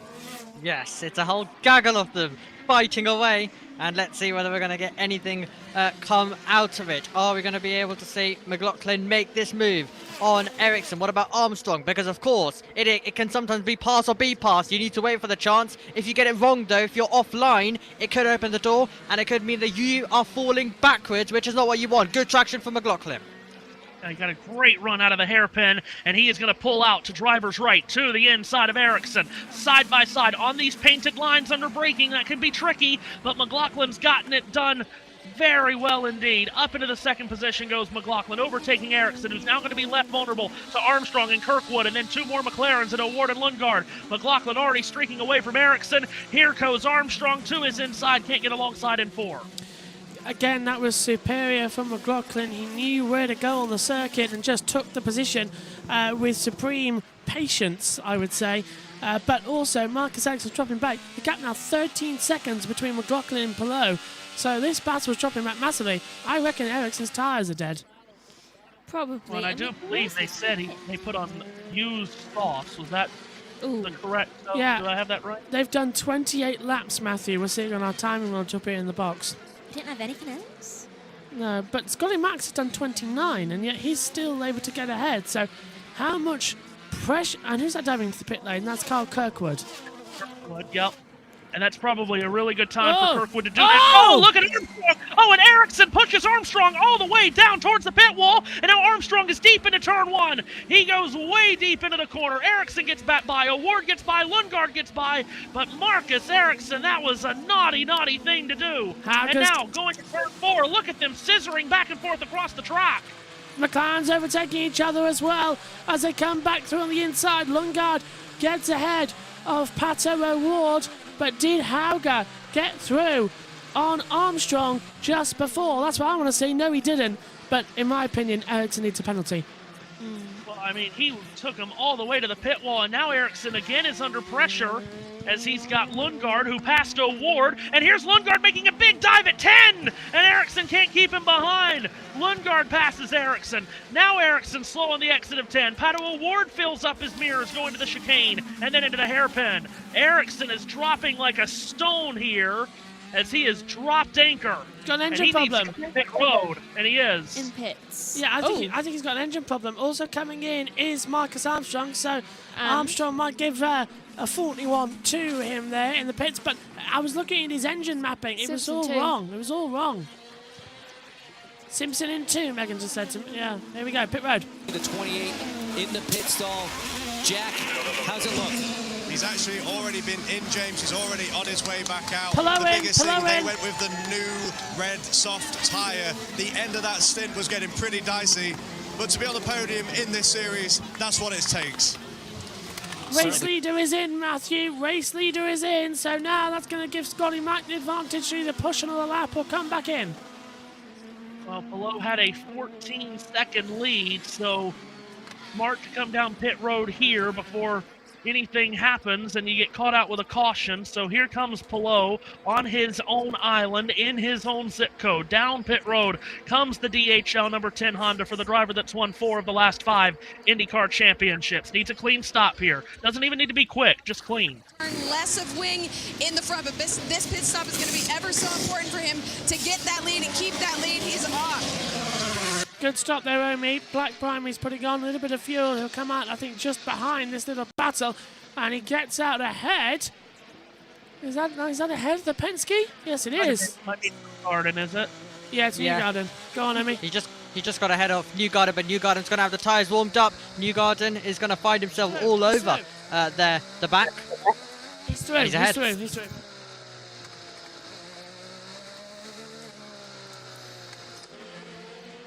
Wow, so the switch does come in, and that's just a case of the tyres being up to temperature, and Palou, of course, able to then cap. Well, Palou was under pressure due to it, and he's still under pressure now.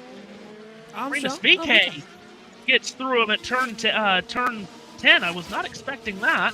And McLaughlin, I think, might be on pit road this lap, which would make sense. O'Ward and Hauger in 2.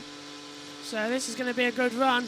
Palou will get the jump, but is that country island worth it? Sidewalls, that's the hope. So maybe the tire advantage can catch up. Also thinking about championship points. The gap really increased for a second. Big turns the front wing for the new softs, and McLaughlin is away.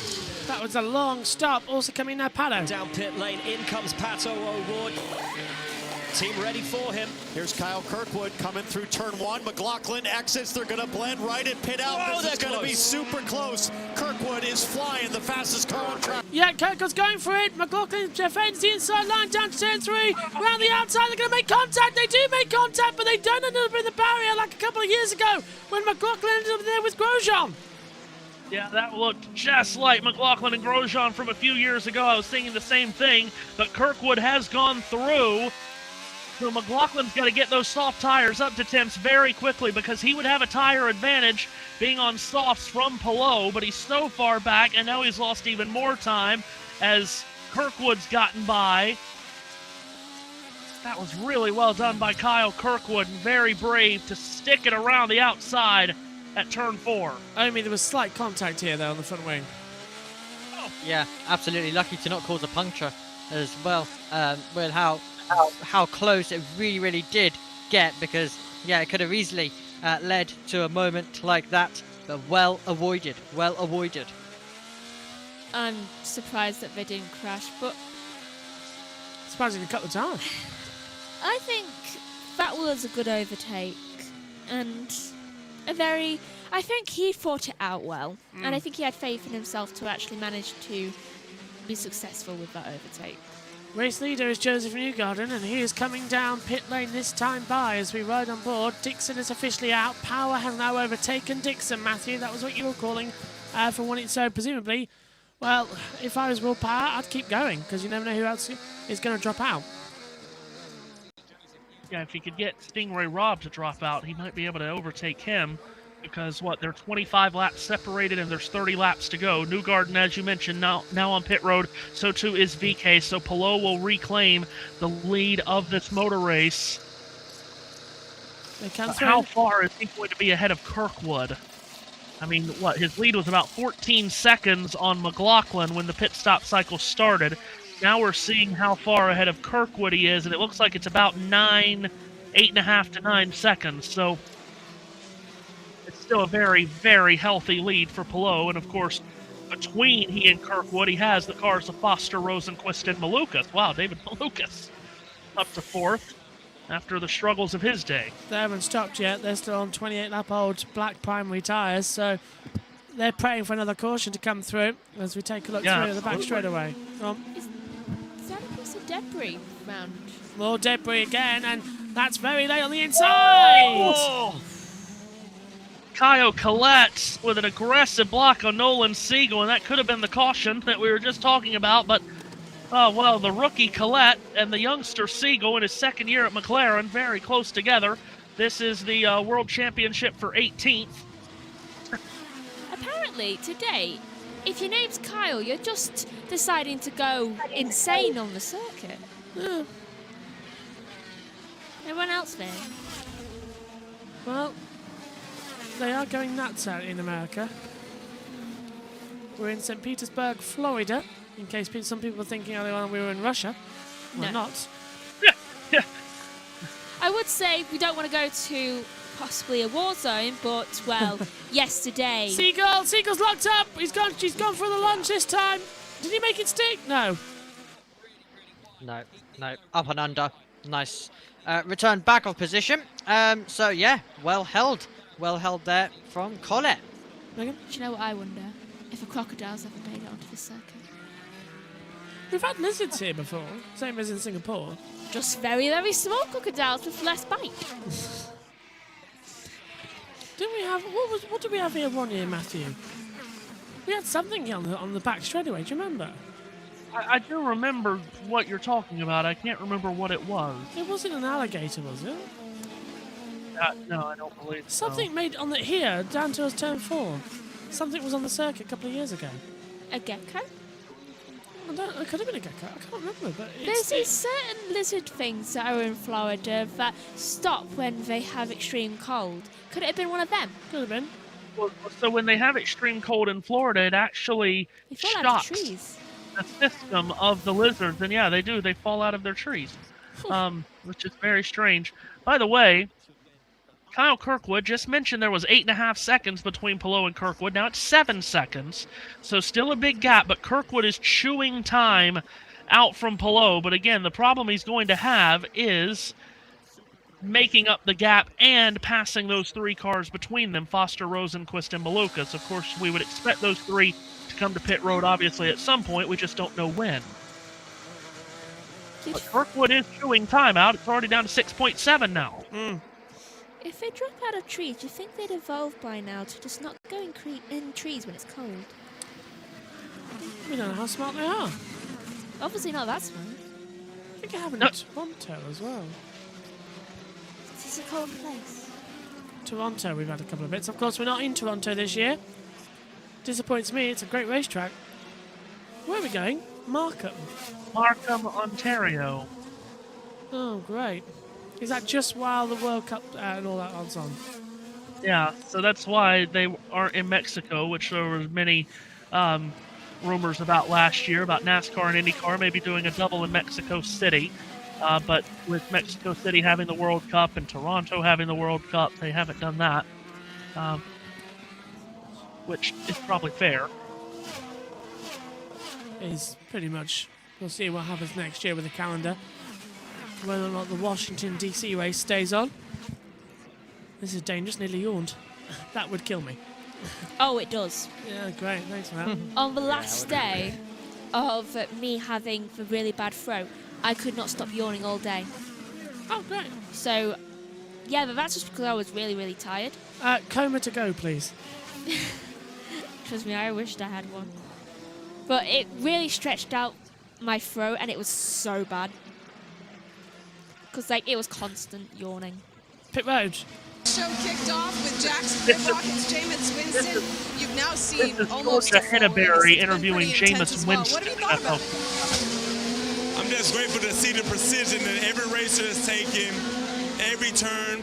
You know, when it first started off, when I saw that 3-car pileup, I was like, man, these guys are hungry. They want it all. So it's just good to see. But my son, Taurus is an avid racer fan, and he's just so electric. It's just been amazing. I got the thumbs up earlier, so I think he's liking it too. I'm actually a race car fan. Yes, he's a race car fan, and he loves it.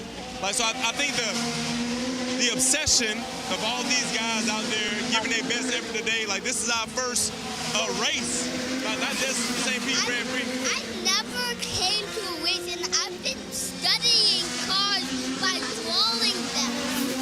Incredible. We're going to have to get some of those works of art. So who do you think is going to win?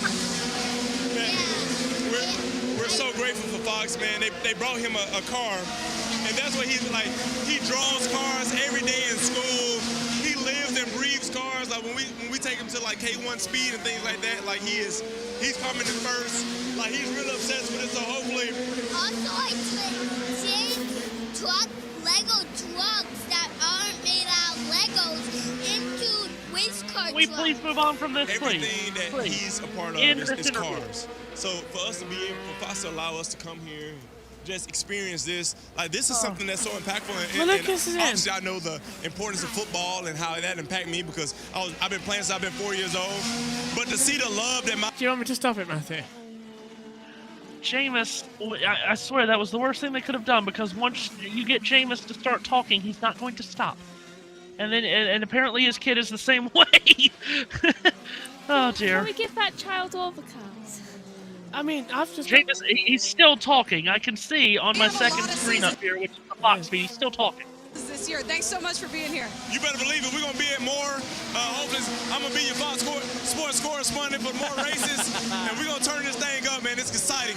So I hope y'all enjoying it. That's what I'm talking about, guys. That, ladies and gentlemen, boys and girls and everybody, is the sound of Matthew Owens retiring from IndyCar commentary. I mean, he could have gone the last 20 laps if they let him. He will not stop talking once you get him started. To be fair, could I have him then in the commentary box? That might save my voice a lot. Do you know what's really annoying? It's happened again like it did with MotoGP. My voice is sort of warming up the later it goes. So, you know, it's my vote. I think it's like an engine. It's warming up. I found the right frequency to stay at. So if I stay in that vocal zone. So your voice is a car. Yeah. Into the pit lane comes the 60, Matthew. What do you expect when your first words come? Rosenquist pitting. Malukas also stopped. So now it is back to the running order is now what it is. Palou, Kirkwood, McLaughlin, Lundgaard, and O'Ward, the top 5. 6 seconds between Palou and Kirkwood. I'm sure Alex has probably run these last few laps knowing that he had this large lead. He could just settle in, log some laps, manage the gap, and if Kirkwood got to within striking distance. He could always turn it on, but it's still a 6-second groundswell between those two. McLaughlin is third. He's about a second and a half adrift of Kirkwood, and then it's a big 4-second gap from McLaughlin in third to Lundgaard in fourth. So it has rubber banded its way out as we have just north of 20 laps to go. By the way, give a call to the Norwegian Nightmare Dennis Hauger. Started third. He currently runs 10th.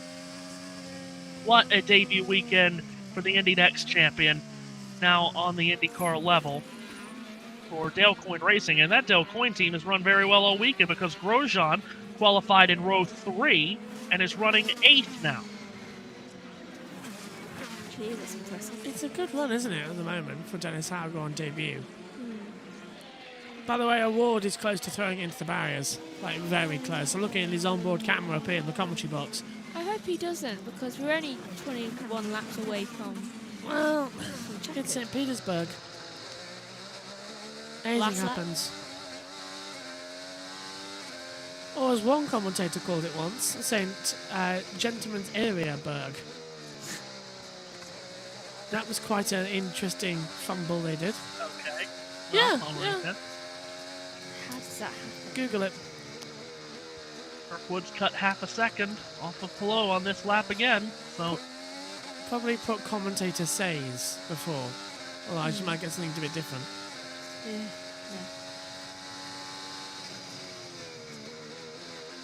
Do you know what I did the first 2 days of me being ill? Moaned? No, I didn't. I just watched horror games. I'm planning on getting sleep, and I'll watch the cup race. You'll have a big pressure, by the way, Matthew, and Omi and JT and Matthew, because it is JBM. You know, our viewerships are high for that one, so good luck, boys. Nervous laughter. To be honest with you, I'll be in bed watching with you, so. Yep. Good luck, people. Hang on. Different beds, please. Yeah.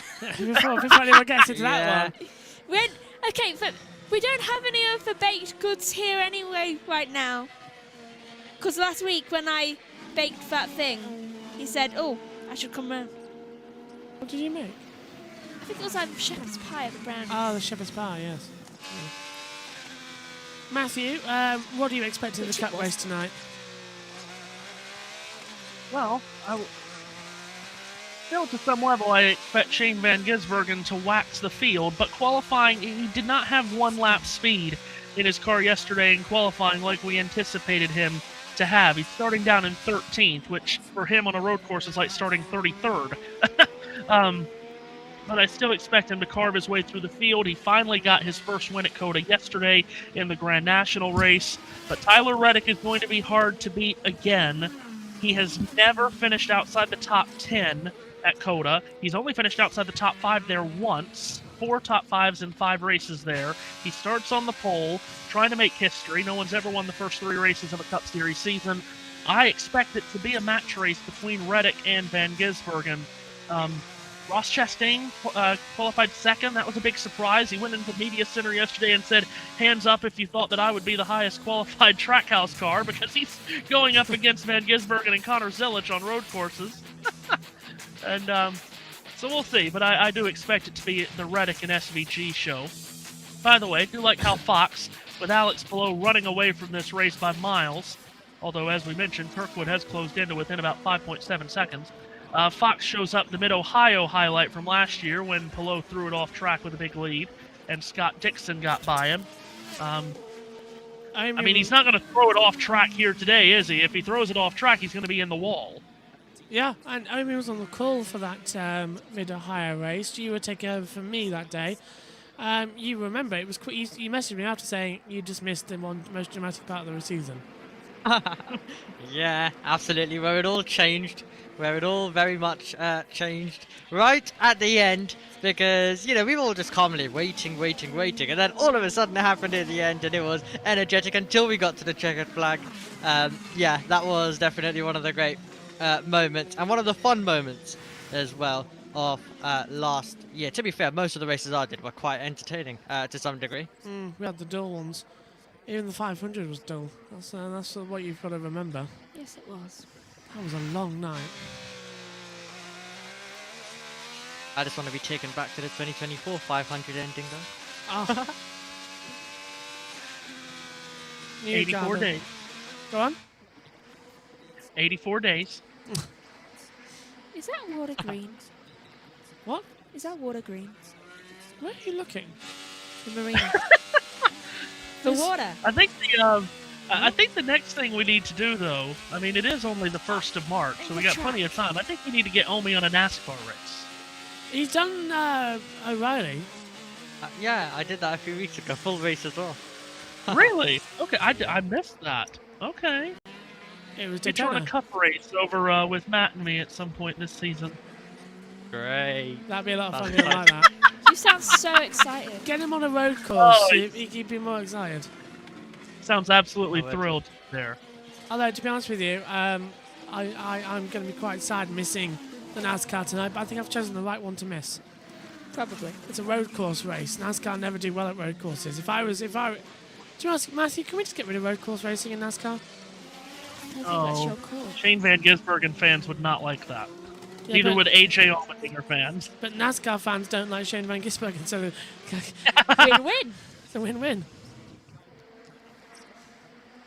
Well, we've got extra horsepower for the road courses and short tracks this year. We're up to 750 horsepower.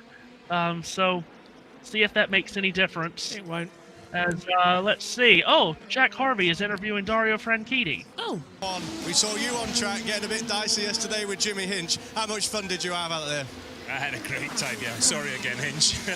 I promised him last night that I'd buy him dinner to make up for taking him out of the game, but I had so much fun. I really did. I enjoyed it. It got really bloody hot in there, but I enjoyed it so much. The problem was I kept hitting walls. I had a really good truck, and I just kept bashing it into walls, and that eventually caught us out. Well, man, it was so great to see you out back on track. Dario Franchitti, racing legend. Thank you. 4-time INDYCAR. I was about to say that, Will, yeah. I was so sad that he didn't win because I had it all lined up that if Dario won, I had a great line to call him to the finish. It's Franchitti and St. Petey. Next time.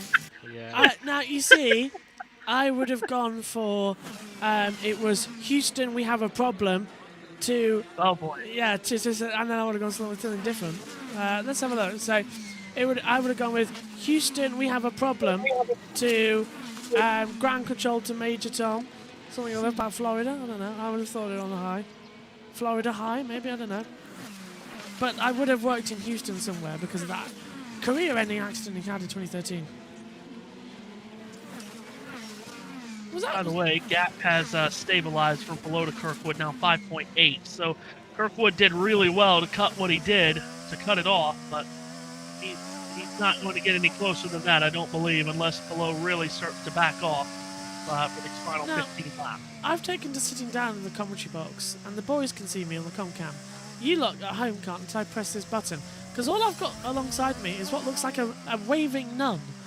You see, in my mind right now, because you say rocking side to side helps you stand longer, but for some reason in my mind, do you remember when Zara was a newborn, our niece? I'm just imagining when I was once trying to put her to sleep, when I was round at Kellyanne's. That'll do. And I was rocking her to sleep. That'll do, yeah. It's all about, keeping your weight distributed. Well, because she was like that because she hated being held like that. She did. She liked to be So she was like that. So in my mind, I've just got that in my head. Fox on commercial break, by the way, with 14 to go. Willpower winning. Side by side. Oh, it's side by side, thank you. Which everyone apparently hates now. They announced last week that Fox will not go full screen great during green flag racing in NASCAR, and everybody hated it because, that just means they'll go side by side more. We cannot please NASCAR fans. They're always going to be miserable because they choose to be miserable. All they've been asking for is more side by side breaks rather than full screen breaks. Fox gives it to them, and they're offended by it. That's all. What have you made of Fox's coverage? Oh, it's much better. Yeah. They got a different director this year. There's no full screen brakes under green flag racing. That's for all the Fox and FS1 races, by the way, with the stunning thing that it included the FS1 races on cable. Yeah. But people are going to just always hate something because we have to be miserable. Here's a great stat that I hope the Oracle knows. In 68 Daytona 500s, and in all the ones televised and broadcast across all the different networks, there's only ever been 4 TV directors. This year was the 4th. That is true. And of course, Fox has now overtaken CBS for the most Daytona 500s broadcast. CBS did 22 from 1979 to 2000. This year was Fox's 23rd. Of course, the other ones before that was only on either tape delay or Wide World of Sports on ABC. Yep. You also had the 3 on NBC in 2002, 2004, and 2006. And didn't TNT get one as well, if I remember correctly? They never got a 500. They helped out with NBC Speed Weeks, but they never got a 500. They stayed in their jobs a very long time. They did. 68 years worth, only 4 directors. It's a family unit. That's by Fox. I'm very much crashing now, so go on. Take another drink. Below nearly a second on Kirkwood now. From we last mentioned it was 5.7. Now it's 6.7. Oh God! Starting to open it up again. No one do the joke. Huh? Oh, I see what you're saying now. So sorry. So sorry to have said that. I opened the door for it. I'm so sorry. You opened the door for nothing. Kirkwood is starting to fall into the clutches of McLaughlin, isn't he? So only might have a battle for second here. That was close. I know how close I was. Okay, JB. That was interesting. Anyway. Right, yeah. Well, so sorry, Matthew. I know you were making an absolutely brilliant point, but I got very distracted with what was going on with that camera I can see at the bottom of my screen. Megan's trying to hit me. I don't know if it was a brilliant point, but it was a point. Anyway, Kirkwood, he is falling into the clutches of McLaughlin, and we might have a 3-way fight for second towards the end of this race, Omi, because it's Kirkwood, McLaughlin, and Lundgaard, those 3 separated by less than 2 seconds. Yeah, very, very close, and very much a battle that is developing, and one that will hopefully go all the way until the end of the contest. This is going to be really exciting, and at least we have something, hopefully, to watch and see. Fingers crossed, with 10 to go, coming up, that Palou can get this done quickly. He's now dropping, the gap is 7.47. Hello. Whoa, what was that? Oh, wow, JT's here. Hello. Blowing out our eardrums. JT, I suggest you don't talk. I have a headache, just so you know. Wait, you lot are very sharp with each other, aren't you? Yes. Between Omi telling JB earlier that his analysis is not needed. Standard, it's standard. Oh dear. You do 30-odd seasons a year with these 3 as well. Well, 4 if you count Megan as well. You kind of start wanting to destroy each other. It's not destroy, just jest aggressively. I am very much at the end of my vocal power. It's really. I might not. I wonder why. I might not sound different, but it's getting bad to feel it. Well, you didn't sound normal at the start. You sound normal now, but you sounded like yeah, you're not crashing down. Yeah. Earlier at the start was interesting. You see, the aggressive jesting between me and Joshua is much different. I think when Doctor Who comes back, I think I'm replacing Nicholas Briggs as the voice of the Daleks. Yeah, I was wondering what the email was about. Exterminate! Exterminate! Exterminate! Now do the entirety of Remembrance for Daleks. Oh God, do you want me to kill my voice? Yeah. Sure. Then you at least should rest it. Don't actually do it! You're thinking of the first line. It's not a Dalek's line. The Dalek's first line wasn't actually said by the Daleks, it was by that computer. I know. The first Dalek to actually speak was saying exterminate, to be honest, because it appeared in that room. It said, stay where you are, Yeah. do not move. No, it didn't say exterminate. It said you are an Did they not say enemy of the exterminate Daleks. just then? You will be exterminated. That's how Well, they did say exterminate. Later on. Let's see what Lundgaard does here. Lundgaard out of the hairpin, got really good traction there, and he pulls up right on McLaughlin. This is for the final podium places here between Kirkwood, McLaughlin, and Lundgaard. Good stuff between this trio. Lundgaard's on it. He is. He's Well, like, Lundgaard- okay, if you're not battling ahead, then I want to get on with it here. Yeah, that's exactly right. I think Lundgaard's a bit anxious to get on with this, and McLaughlin has run down Kirkwood from about 2+ seconds down. I think Kirkwood's tires are gone, and he's now holding these two up. Can he do it for 7.5 more laps? That is going to be very critical for Lundgaard. Then he needs to jump both, but McLaughlin wants to have an attack ASAP as he comes through into it. He's looking for it. I'm turning the camera. He's looking for it. He's trying to get through into turn 10. Not going to get the inside shift he wants. Oh, look at this. This is Lundgaard getting super duper duper tight into the hairpin. Well, and he was really good. Exit this time not as great. In fact, McLaughlin got the better exit that time. Pulls right up on Kirkwood as they flash across the line.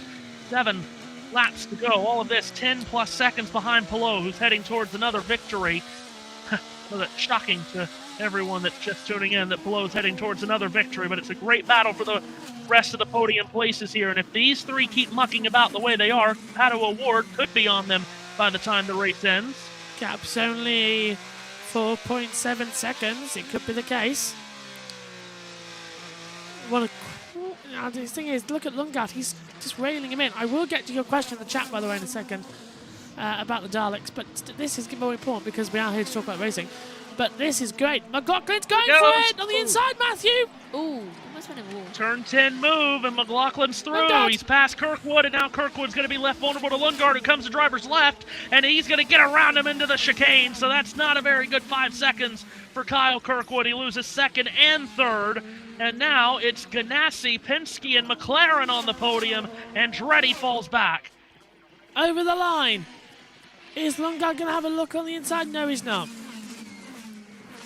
Far back. High expectations, though, on Lundgaard this season, Omi. We talked about it in the pre-show and on the grid. Lundgaard's got a lot of expectations this year, and even though he's already made it onto the podium now and Kirkwood continues to fall back, Lundgaard, I think, is going to keep pushing and try to take McLaughlin. Okay, let's... Come on, Omi. Yeah, you may have just got into that third position, but you've got a car just a few car lengths ahead. You want to get on with it, and you want to make this move, JB. Yeah, and this is what I was just going to say, because he's going to wait for the opportunity to use push to pass to actually get the most beneficial in it. McLaughlin's going to know he can go defensive down towards turn 10. Look at it. He's shaping the car ready to defend the inside line. Lundgaard's got to surprise him. JT, I've corrected you on Mike. It was my side issue. Somehow you went to 200. Hello. 200? Yes. Hello. You can now talk if you're there. Hello, mate. Hello. Wow, what a surprise. Now it's not negative An issue isn't mine. Yes, it wasn't. Hello. Of course, the producer system is always working when it's actually working, but we have side-by-side moves. Yep, 2 by 2 coming through. Right, just quickly, as Lundgaard's catching up. If we want to talk about what the first words the Daleks ever said was, it was, "You will move ahead of me and follow my direction." True. Back in the That was the first ever Dalek words on television. JB. Yes, go on. The most famous dustbins in the world. I like Catch me up. I was at Stan Lake listening to Dave Goddard on commentary. Catch me up. What has happened in the Grand Prix of St. Petersburg, the first race of the 2026 Palou Car Series? Mick and Ferrucci go bye-bye. Are you trying to make me die? Yes, he is. Yeah. You're trying to make him talk more. Well, I'll say this about Palou. He's just run a lap in the 62-second bracket, so he is setting some of the fastest laps of this race with 4 laps to go. His lead up to 13 seconds. It has been almost a typical IndyCar race, JT. It started out with McLaughlin from pole, taking off from the pole to lead. Marcus Ericsson kept him honest through the first stint, but in the first cycle of green flag pit stops, Ericsson overtook McLaughlin on an overcut, or was it an undercut? It was an undercut by 1 lap that Ericsson jumped McLaughlin, but then Palou jumped them both, and ever since he's taken the lead, he has not relinquished it. It's been a large lead ever since he's gotten it, and he's heading towards about a 15-second victory. Thank you, Matthew. I also saw that lap 1, turn 4 happened. Oh, yes. Stingray Rob cleaning the clocks of poor Mick Schumacher and Santino Ferrucci. Cleaning the what? Don't. Cleaning the clocks. Good.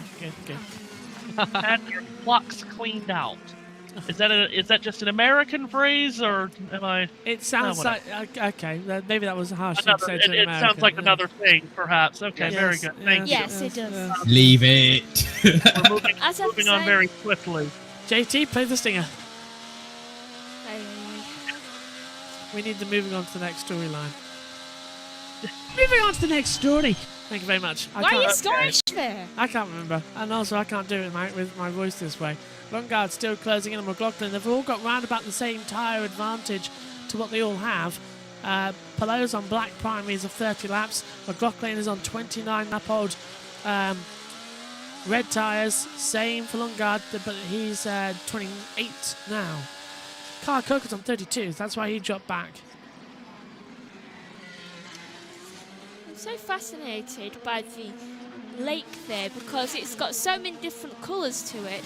I mean, obviously some of it is just like coral reefs. Green. But yeah, it's got green in it. Ow, that hurt. Yeah, maybe you don't shout either. I love that.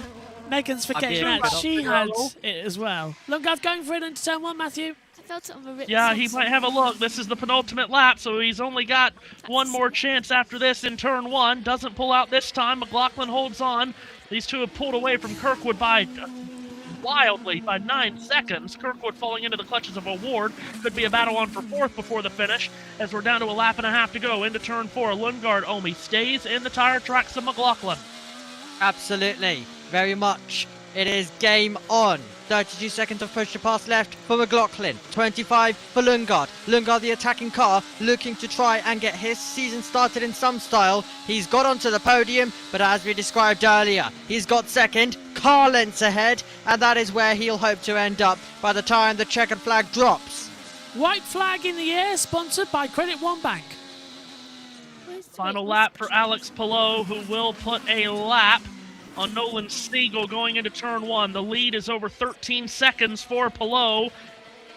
He started his season last year by winning this race and by winning 5 of the first 6 races of the year. He's won the last 3 IndyCar championships. He's won 4 of the last 5 IndyCar championships.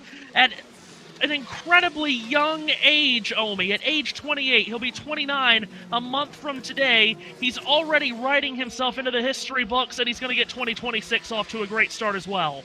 Yep, writing himself into all of the stats and extending them, continuing to push on, and he has come into this season exactly where he left off last year, and now he's all prepared to get the victorious moment and get another year of celebration underway.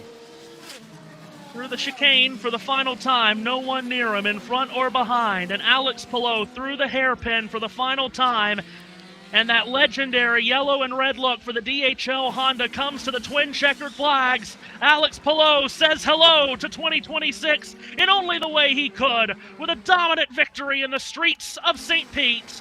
Palou wins it. Who will be second? McLaughlin pulls Lundgaard out of the hairpin, towards the hairpin for the final time. And McLaughlin has finished second, ahead of Lundgaard third. That completes the podium with 2 Chevrolets behind the Honda of Palou. Kirkwood does hold on for 4th over O'Ward.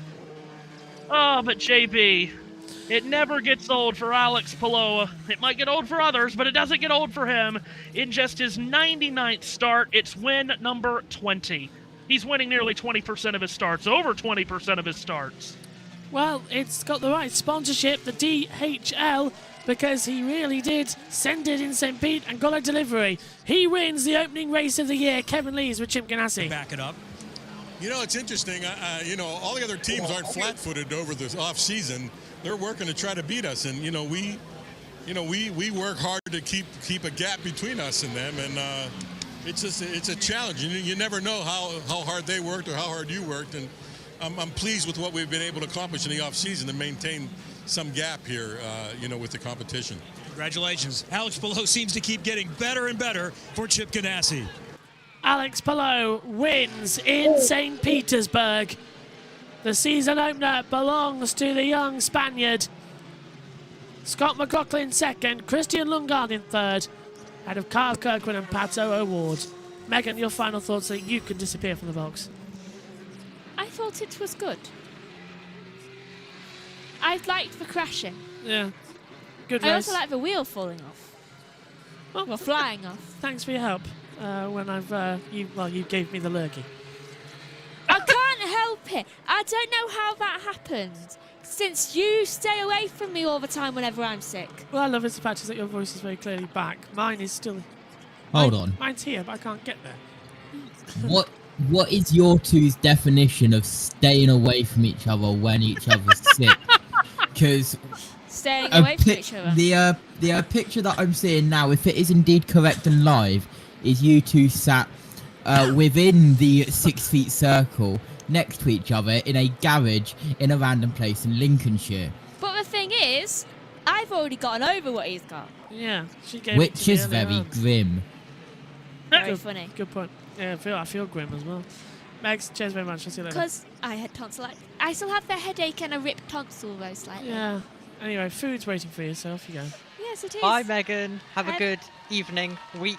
I'll try. And see you in Australia. Bye-bye. Which Right. is when we need to watch Remembrance for Daleks, by the way. Good point. Matthew, down to you. Hi, Megan. I'm going to rest my voice now, so I'll come back at the end when you need me. So, Matthew, over to you. Alex Palou is pulled into victory circle. Mentioned this as his 99th start and his 20th win. If you take out his rookie season in IndyCar, where he did not win in 14 races, then he has won 20 of his last 85 starts, which is an even more ridiculous thing to think about, as that is winning 1 in every 4 starts, just about. Wild. He's the first driver to win the IndyCar season opener in back-to-back years since Sebastian Bourdais won this race in 2017 and 2018. And here he is, the Spanish superstar, climbing out of his car, victorious in St. Petersburg again. Some things don't change. That is one of them. And yes, into, well, the hands of the rest of the team. And another year of enjoying victories.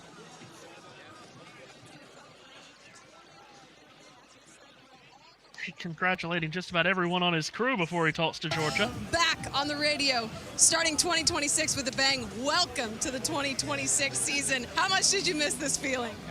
Amazing. Like I cannot really tell you. It's been an amazing off-season. Everybody at CGR and Honda have done a tremendous job, and yeah, I don't know what to say. The car was unbelievable today.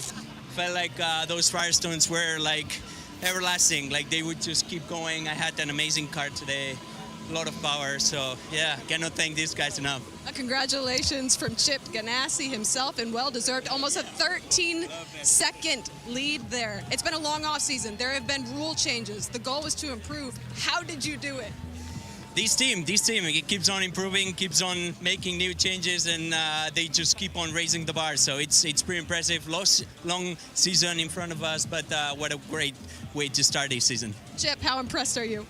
I mean, it's just, obviously it's been an interesting off season on the track and off the track. It's all behind us now, and we're right back to where we want to be. Congratulations, back-to-back for Alex Palou and Chip Ganassi Racing. Hello show continues, and shows no signs of stopping Omi. He, I mean, again, he had the championship just about wrapped up after the first 6 races last year, winning 5 of those first 6. Won the 500, of course. Cruised to the title. This has to be the worst nightmare for all the other drivers and teams to come into a new season, and here he is, jumping into victory circle straight away again. 1 campaign finishes, and already for the drivers in the field, the goal next year, you've got a name to beat.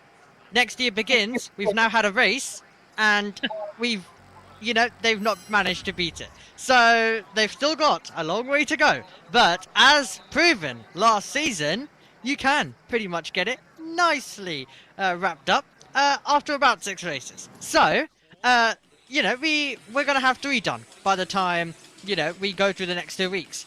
So that's halfway there already. So it's not long, is it? It's not long until this championship already could be with a hand and maybe even a finger on a trophy.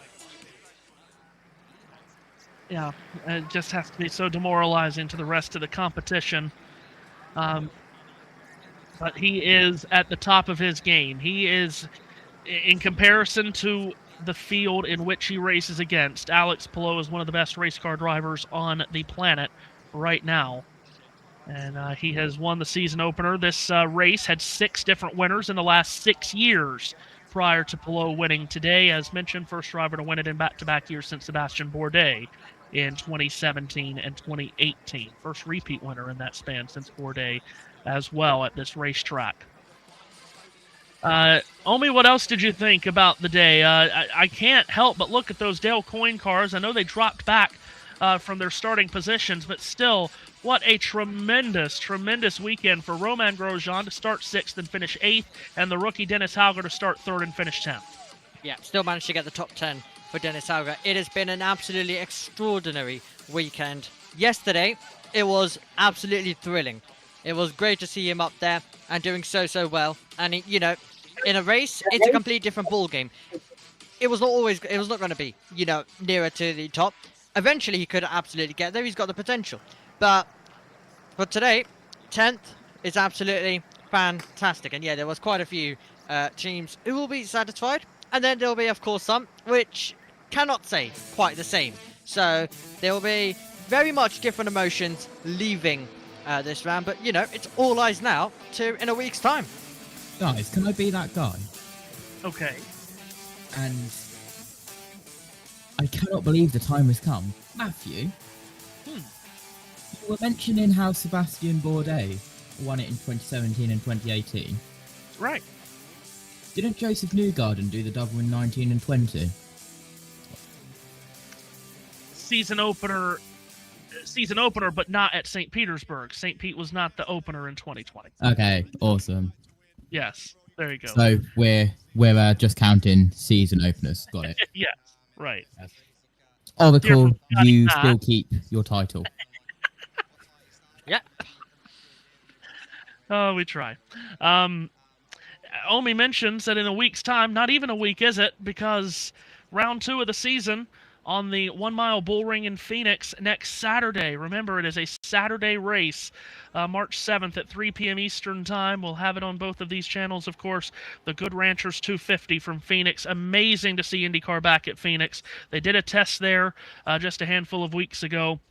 Cannot wait to see an extra oval race. And then, as we talked about, 3 races in 3 weeks to start the year. We go to the new race, the Java House Grand Prix in Arlington, Texas on March the 15th. It is a quick and fast start to this IndyCar season. So they're going to have to catch Palou either straight away to start the season here early, or they're not going to.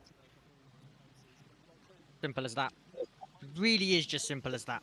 It is, you have to start making an impact now, or it is, quite simply, far too late. Yeah, exactly right.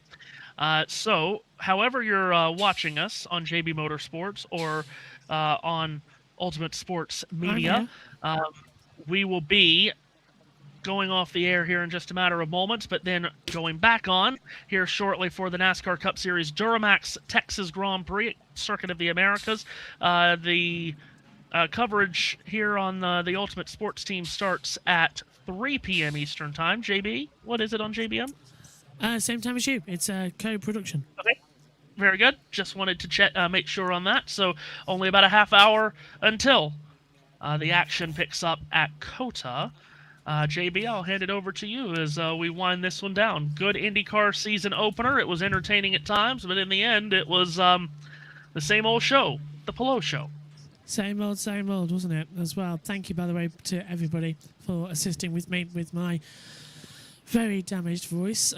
It's not too bad, but it's getting to the point where it's going to be dangerous. So I'm looking forward to sitting back and listening to you guys do the cup race as well.